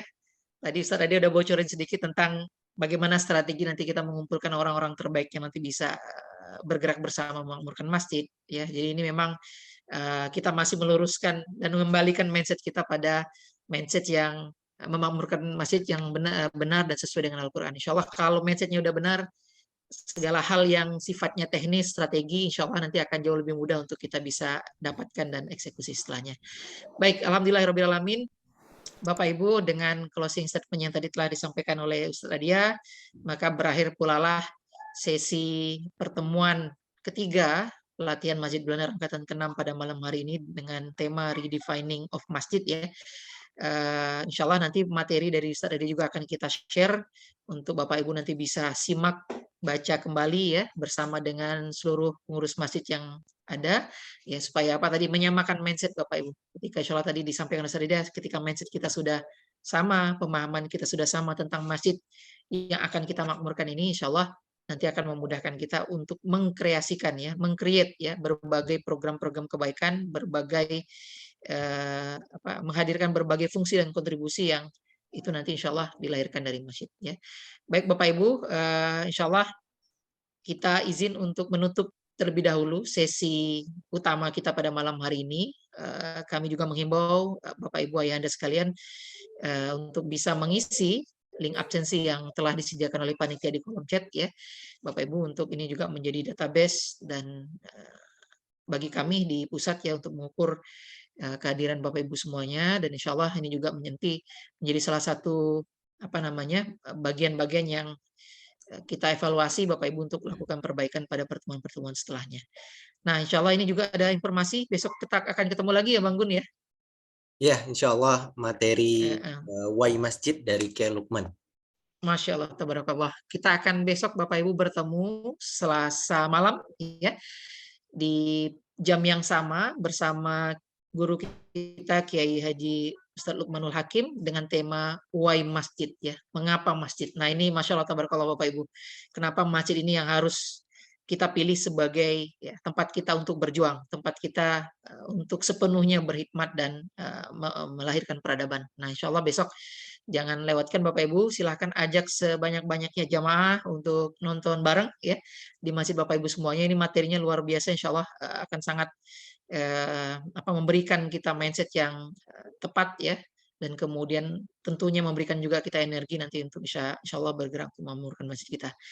Demikian mungkin yang bisa kami sampaikan Bapak Ibu. Saya sebagai moderator mohon maaf jika dalam mengawal ataupun menjadi moderator dalam sesi pada malam hari ini banyak kekurangan dan kesalahan. Yang benar datangnya dari Allah, yang salah dari saya pribadi mohon dimaafkan. Semoga insya Allah di pertemuan berikutnya kita akan terus memperbaiki. Saya akan terus memperbaiki. Kita tutup sesi pada malam hari ini. Insya Allah nanti setelah ini akan tetap kita buka sesi untuk bisa diskusi ya. Kemudian sharing Bapak Ibu. Bahkan mungkin kalau memang ada pertanyaan nanti insya Allah ada teman-teman belajar yang insya Allah akan membersamai ya sampai dengan tuntas insya Allah ya. Demikian kita tutup bersama-sama dengan melafalkan istighfar, astagfirullahalazim, astagfirullahalazim, astagfirullahalazim, hamdalah dan doa kafaratul majlis.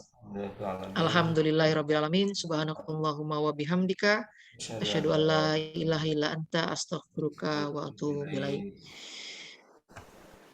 Amin ya robbal alamin.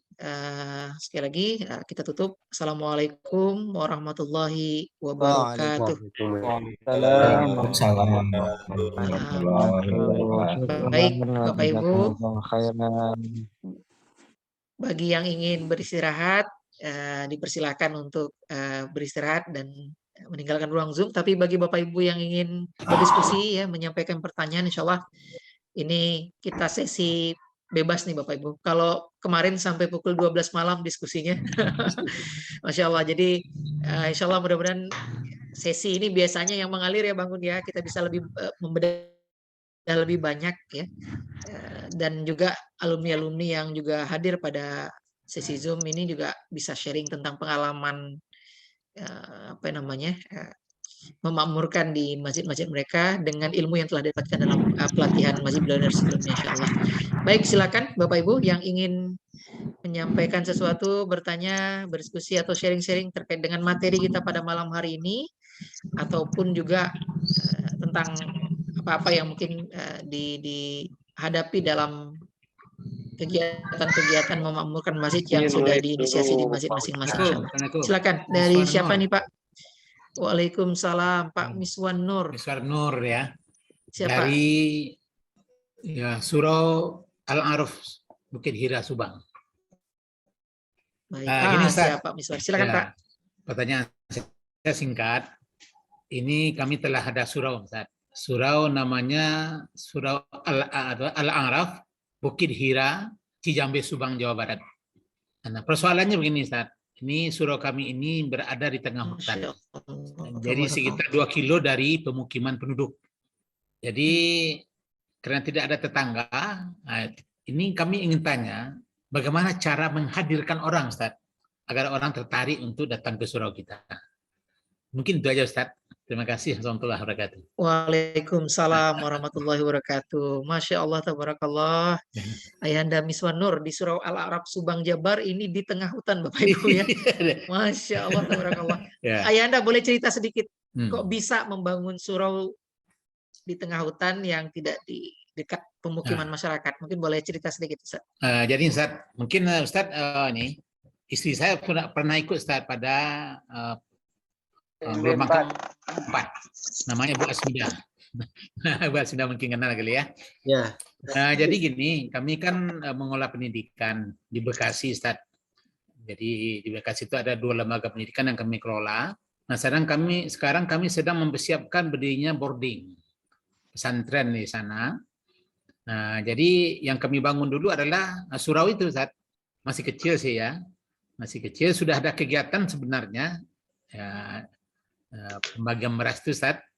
Cuma persoalannya kesadaran karena kami jauh dari pemukiman masyarakat. Sementara di masyarakat di bawah tuh, di masyarakat bawah itu tuh sudah banyak masjid dan mushola. Dan mereka itu nampaknya lebih senang, lebih fresh ya kalau mereka itu berintegrasi sama mereka. Sementara saya ke sana tuh kan pendatang, Ustaz. Jadi ini persoalannya di situ. Walaupun kami telah berusaha untuk melakukan pendekatan kepada unsur masyarakat. Baik itu unsur pemerintah maupun masyarakat sendiri, tokoh masyarakat. Tapi yang kami rasakan itu memang agak susah orang itu datang kepada kami gitu. Mungkin ada pengalaman mungkin dari kawan-kawan yang lain. Terima kasih, Ustaz. Kira gambarannya begitu, Ustaz. Ya, Masya Allah, tabarakallah. Ini ayahanda ini merintis dakwah di tengah hutan ya, dengan mendirikan surau. Mungkin Bang Huda ada yang ingin disampaikan. Kalau dulu di PMB 3 ada Bu Suprihatingsi ya, Bang Huda ya, di kaki Gunung Kerinci ya. Jamaahnya juga di apa? Iya, datangnya pakai truk, pakai mobil pick up karena emang nggak ada jamaah di sekitar masjid beliau. Mungkin Bang Huda boleh iya menyampaikan. Assalamualaikum warahmatullahi wabarakatuh. Waalaikumsalam. Ya. Pak Miswanur. Alhamdulillah. Assalamualaikum Muhammad wa ala sayyidina Muhammad. Rabbi shrah li sadri wa yassir li amri wahlul 'uqdatam min lisani yafqahu qawli. Memang Pak apa ya? Ini namanya ada masjid, nah tapi nggak punya jamaah gitu ya kan? Iya sama ya. Ini seringlah terjadi, apalagi kita yang merintis kan di awal. Nah ya sudah jelas memang yang pertama ya seperti gula saja Pak. Nah gula yang tercecer, nah itu semutnya tak ada tadinya Pak ya.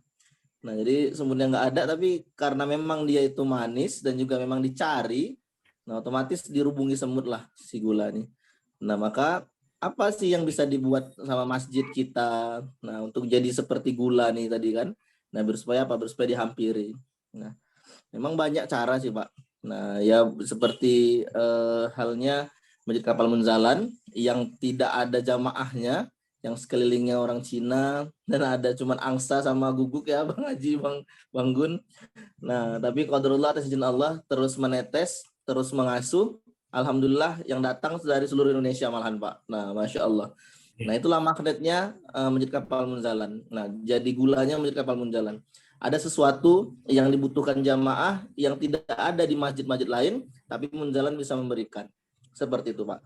Nah, jadi tinggal Bapak potensinya apa sih yang bisa digali dari suraunya Bapak di tengah hutan itu. Nah, yang belum punya masjid-masjid lain yang ada di bawah tadi, Pak. Seperti itu. Nah, itu bisa Bapak maksimalin. Tinggal Bapak gali saja potensinya apa, lalu yang belum pernah dibuat sama masjid-masjid di perkampungan sana. Nah, insya Allah itu mudah-mudahan bisa menarik jamaah. Nah, lalu gerakkan sebesar-besarnya Pak. Nah, viralkan gitulah kita bilangnya. Nah, jadi memang benar-benar digarap secara serius, syiarnya benar-benar dekat sama kantor. Berapa kilo yang itu? Dikuatkan, syiarnya dibesarkan. Nah, insya Allah mudah-mudahan nanti bisa dirasakan manfaatnya sama jamaah. Nah, memang terkadang gini Pak, kita sudah buat program, nah tapi belum tepat sasaran satu, lalu belum juga terasa kebermanfaatannya. Nah, ini yang terkadang jadinya itu bukan benar-benar gula gitu Pak. Nah ya, kalaupun gula tapi ya nggak manis-manis benar gitu kan. Nah, maka total saja Pak. Nah, yang namanya memang merintis terus total dan juga menetes terus kan. Nah, buatkan satu program yang memang tidak dipunyai. Nah, lalu syiarkan secara besar-besaran. Nah, lalu menetes terus. Nah, insya Allah nanti Allah datangkan itu Pak, insya Allah. Nah, yang dilakukan Kia ini kan dari tidak ada jamaah sampai ada jamaah sekarang seperti ini kan progresnya lama, Pak. Nah, tidak memang bisa begitu kita buat terus langsung datang. Pasti juga Allah kan melihat nih. Nah, istiqomah enggak sekitar. Nah, dengan kita juga saja yang bergerak di tengah kota saja sudah datang lalu tiba-tiba hilang lagi. Nah, padahal lagi ada yang namanya jarak, Pak. Nah, saran saya sih, Pak. Alhamdulillah kemarin juga saya ada dapat amanah juga lah. Nah, amanah disuruh membersamai ada perintisan tanah 10 hektar nih di wilayah Aceh, di Aceh Timur tuh 10 hektar. Nah, letaknya juga di tengah-tengah perkebunan sawit, Pak. Nah, sekitar memang ya kalau saya bilang ya adalah 2 kilo lebih juga Pak dari pusat kota. Nah, tapi memang akses jalan aman. Nah, itu memang perlu Pak akses jalan Pak terkadang. Nah, akses dari kampung itu ke masjid Bapak sudah selesai apa belum? Itu yang pertama. Nah, lalu yang kedua, nah mungkin ini Pak yang sekarang ini dibutuhkan sama masyarakat tuh seperti kita memaksa datang Pak, kayak sekolah gratis kah? Nah gitu Pak. Nah itu mungkin saya rasa lebih powerful juga Pak untuk mendatangkan gitu kan. Nah mungkin bisa Bapak buat rumah Al-Quran gratis, nah yang awal-awal kan sambil juga merintis Baitul Qurannya. Nah lalu juga mungkin bisa TK, nah TK Islam dan lain sebagainya, dan untuk anak-anak usia dini yang mudah, hemat tapi bisa gratis, dan insya Allah itu powerful Pak. Nah tapi memang juga izin-izinnya dan lain-lain bisa legalitasnya bagus lah gitu kan. Nah itu kalau Bapak rintis insya Allah datang itu Pak orang kampung ke situ. Kenapa? Karena basic ini kan. Nah TK lalu playgroup, nah segala macam kan. Nah, itu pasti kalau kita bilang gratis, masjid yang menanggung. Nah, tinggal nanti dalam perintisannya, nah semua nanti tinggal dicari lah. Entah bisa buat amal usaha nanti kan, setelah nanti belajar dari PMB, nah ada Baitul Muamalahnya, ada Baitul Malnya, nah dari situlah dananya nanti. Nah, insya Allah itu bisa jadi Pak, magnet penarik lah. Nah, dengan adanya santri, nah lalu gratis, nah lalu juga ada program-program lain yang tidak dipunya masjid-masjid yang lain yang ada di kampung-kampung dekat pemukiman. Nah, insya Allah itu jadi magnet untuk masjidnya Bapak bisa dikunjungi oleh jamaah-jamaah yang dari kampung 2 kilo itu tadi. Nah, memang jangan lupa istiqomah memang yang susah Pak. Nah, terkadang memang kita kalahnya di istiqomah. Banyak juga yang terkendala di situ, yang memang namanya berdakwah ujian ya Pak. Nah, ujiannya itu yang paling besar, istiqomah dan sabar. Kalau gitu Pak, kira-kira saran dari saya, Wah, mudah-mudahan bisa membantu lah, insyaallah. terima kasih Pak Nurul Huda. Mudah-mudahan Ya. ini dapat kita menjadi program bagi kita nih, insya Allah. Amin, Ya, amin, kan? amin. Insyaallah Pak, sama-sama belajar. Kita memang ya saat ini kita memang sedang membuat rumah hafiz, Ustaz. Amin, amin. Kita rencanakan gratis untuk masyarakat, karena memang setelah kita coba mengadakan riset kecil-kecilan, ya, rata-rata imam masjid dan musola sana tuh baca Qur'annya nggak benar gitu. Jadi kalau kita sholat di belakang tuh ya, rata-rata sholat kita tuh kurang kusuk gitu ya, karena tidak bagus lah bacaannya. Maka itu saya kemarin punya ide, saya datangi pengurus masjid atau RT-nya agar dia mengirim minimal satu anak untuk bisa kita didik untuk menjadi hafal Quran. Tinggal Terima kasih. Ya. Tinggal Pak Miswar nanti kemas dengan betul-betul Pak, kayak Ustaz Randy bilang kan. Nah, kalau memang gratis yang memang punya kualitas. Nah, jangan nanti gratis ya, dan gratis saja gitu Pak. Datangkan guru dari mana kan? Dari Munjalan didatangkan gitu mungkin ya. Lalu minta Ustadz yang seperti apa. Nah, itu harus dipikirkan matang-matang Pak. Nah, lalu fasilitasnya. Nah, insya Allah itu jadi daya tarik lah Pak.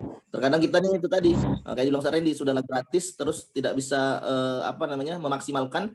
Nah, terakhir jadinya kayaknya nggak powerful gitu Pak. Nah, jadi programnya kita kenangan saja. Bener Pak, matangkan walaupun gratis dan berkualitas. Insya Allah gitu Pak ya. Insya Allah Pak Nurul Huda. Semoga ini merupakan masukan yang bermanfaat buat kami. Terima kasih. Ya, insya Allah Pak, sama-sama belajar. Ya, terima kasih Ustaz. Ya Pak. Ya, bisa masukkan terus ke programnya Pak Miswar supaya juga kita bisa siarkan. Ya. Bisa kasih masukan sedikit untuk Bapak Miswar. Lanjut Pak Andi. Iya Pak. Kalau boleh tahu di sana Pak, itu kan tadi bilang kawasan hutan. Iya. Jadi kalau hutan mungkin barangkali identik dengan kawasan pertanian kah atau perkebunan. apa? Ya perkebunan saya. Gitu. Perkebunan ya.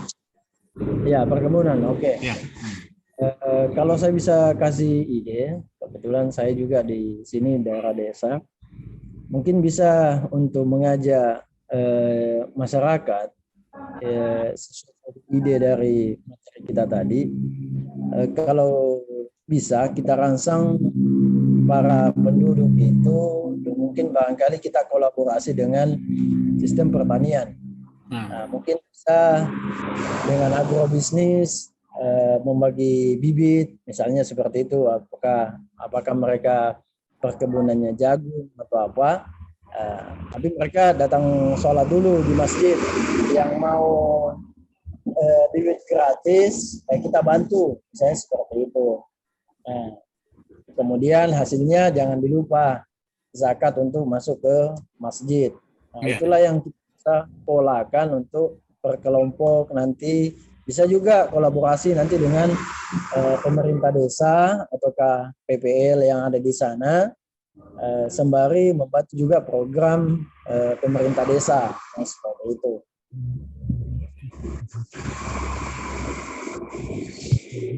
Ya, insya Allah nanti Pak Basir, terima kasih banyak ya atas masukannya kepada kami. Iya.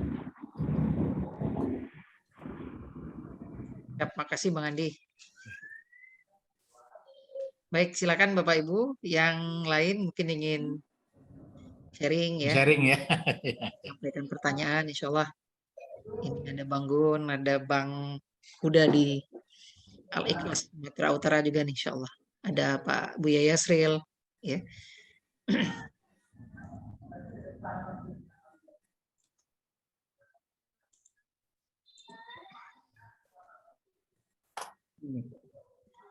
Assalamualaikum Pak Asep.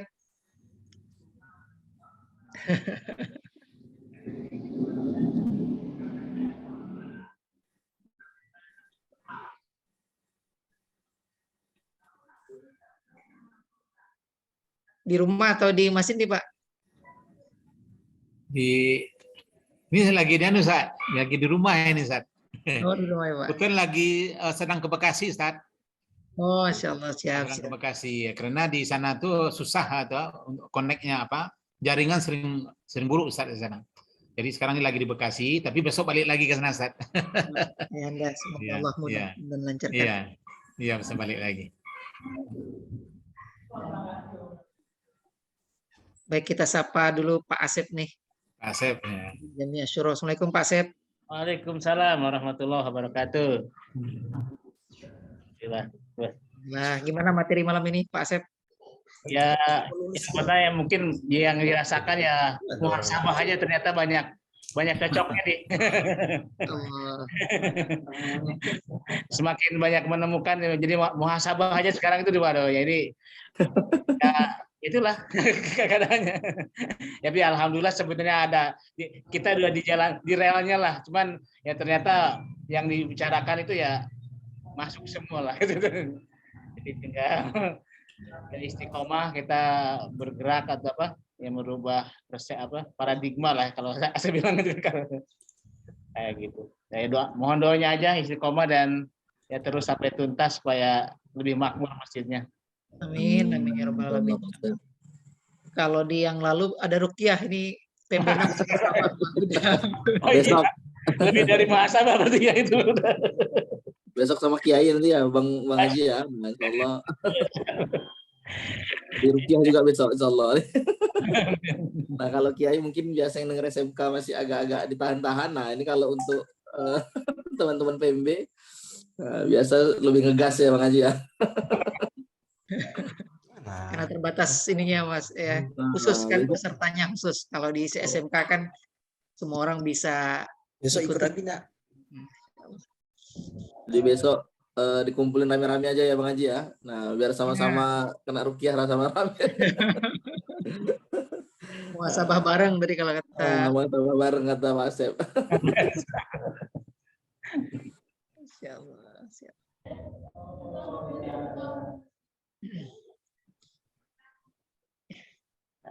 Baik, silakan Bapak Ibu, jikalau masih ada yang ingin disampaikan, di-share atau ditanyakan, insya Allah kita masih punya waktu 15 sampai 20 menit ke depan nih untuk membersama Bapak Ibu. Kami izin Bang Huda besok insya Allah ke Jogja ini. Oh, Masya Allah, mantap. Kapan ke Sumut ini belum nih? Insya Allah tunggu Bang Haji. Apa kegiatan Bang Haji? Apa? Belajar Bang, kegiatan belajar. Sama kunjungin masjid lah insya Allah. Masya Allah. Siapa aja yang turun nih? Iya sama Bang Rido. Nah, insya Allah.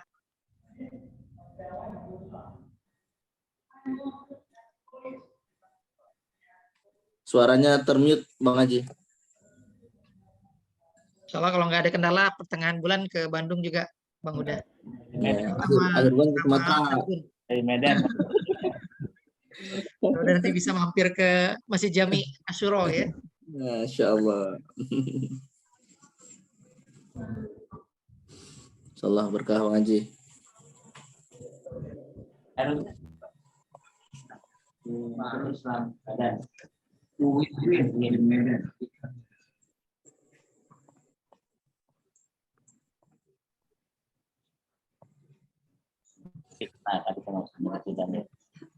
Ini ada Pak Yunan nih. Pak Yunan gimana kabarnya? Sehat Pak?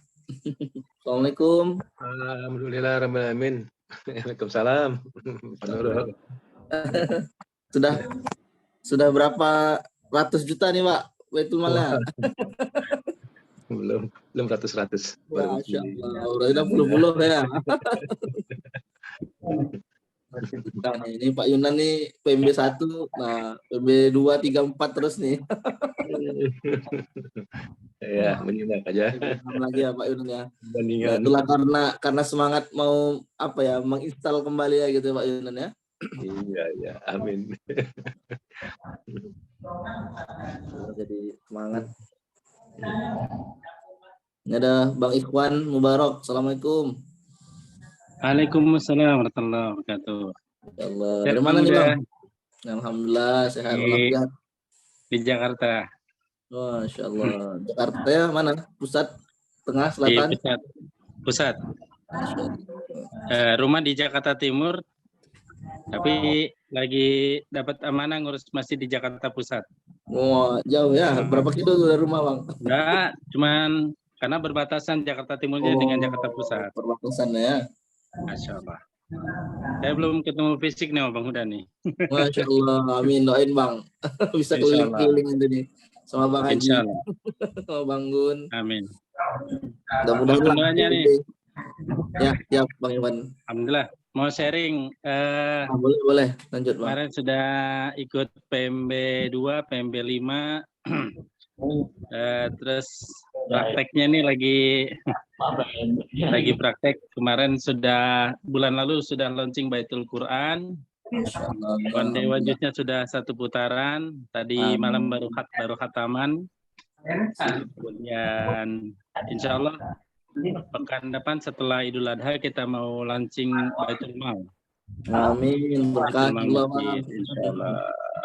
Insya Allah mudah-mudahan. Nah, ini Masjid Jami Asyura nih tetangga kami nih di Jakarta Pusat nih.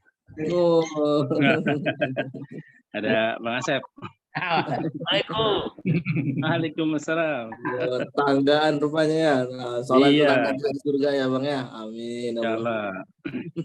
Doanya juga besok masjid kami itu mewakili Jakarta Pusat untuk lomba apa namanya? Lomba Binaul Masjid yang diadakan oleh DMI. DMI se-Jakarta. Insyaallah. Allah mudahkan ya. Nah, bawa terus dakwah ke masjidannya, Bang. Ajak terus banyak-banyaknya lagi, Bang. Siap. Waktu Jakarta Insaf, pahalanya sama Bang semua kan? Masya Allah. Amin. Masya Allah.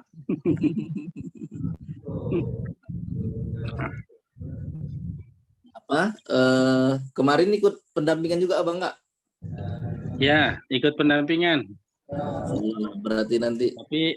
Tapi belum ya? begitu ini sih. Nanti mau banyak sharing sama Bang Haji lah.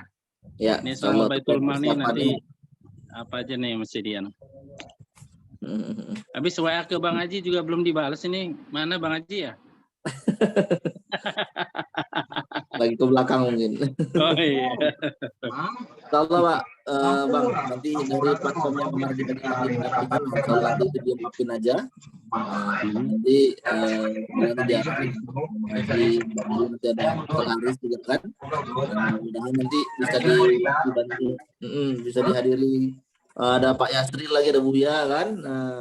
Kami di Jakarta banyak tuh teman-temannya. Buya ya. Tetangga tuh Bang Uda. Semua rumahnya. Tetanggaan. Masjid yang dibina Ustaz Ikhwan nih dekat dari SMP SMA saya dulu. Masya Allah. Asyura juga gitu dekat.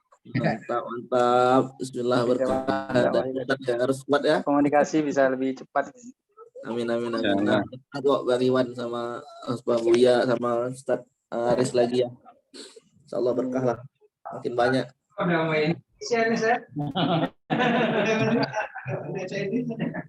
Udah kenal orang Asuru, udah kenal orang.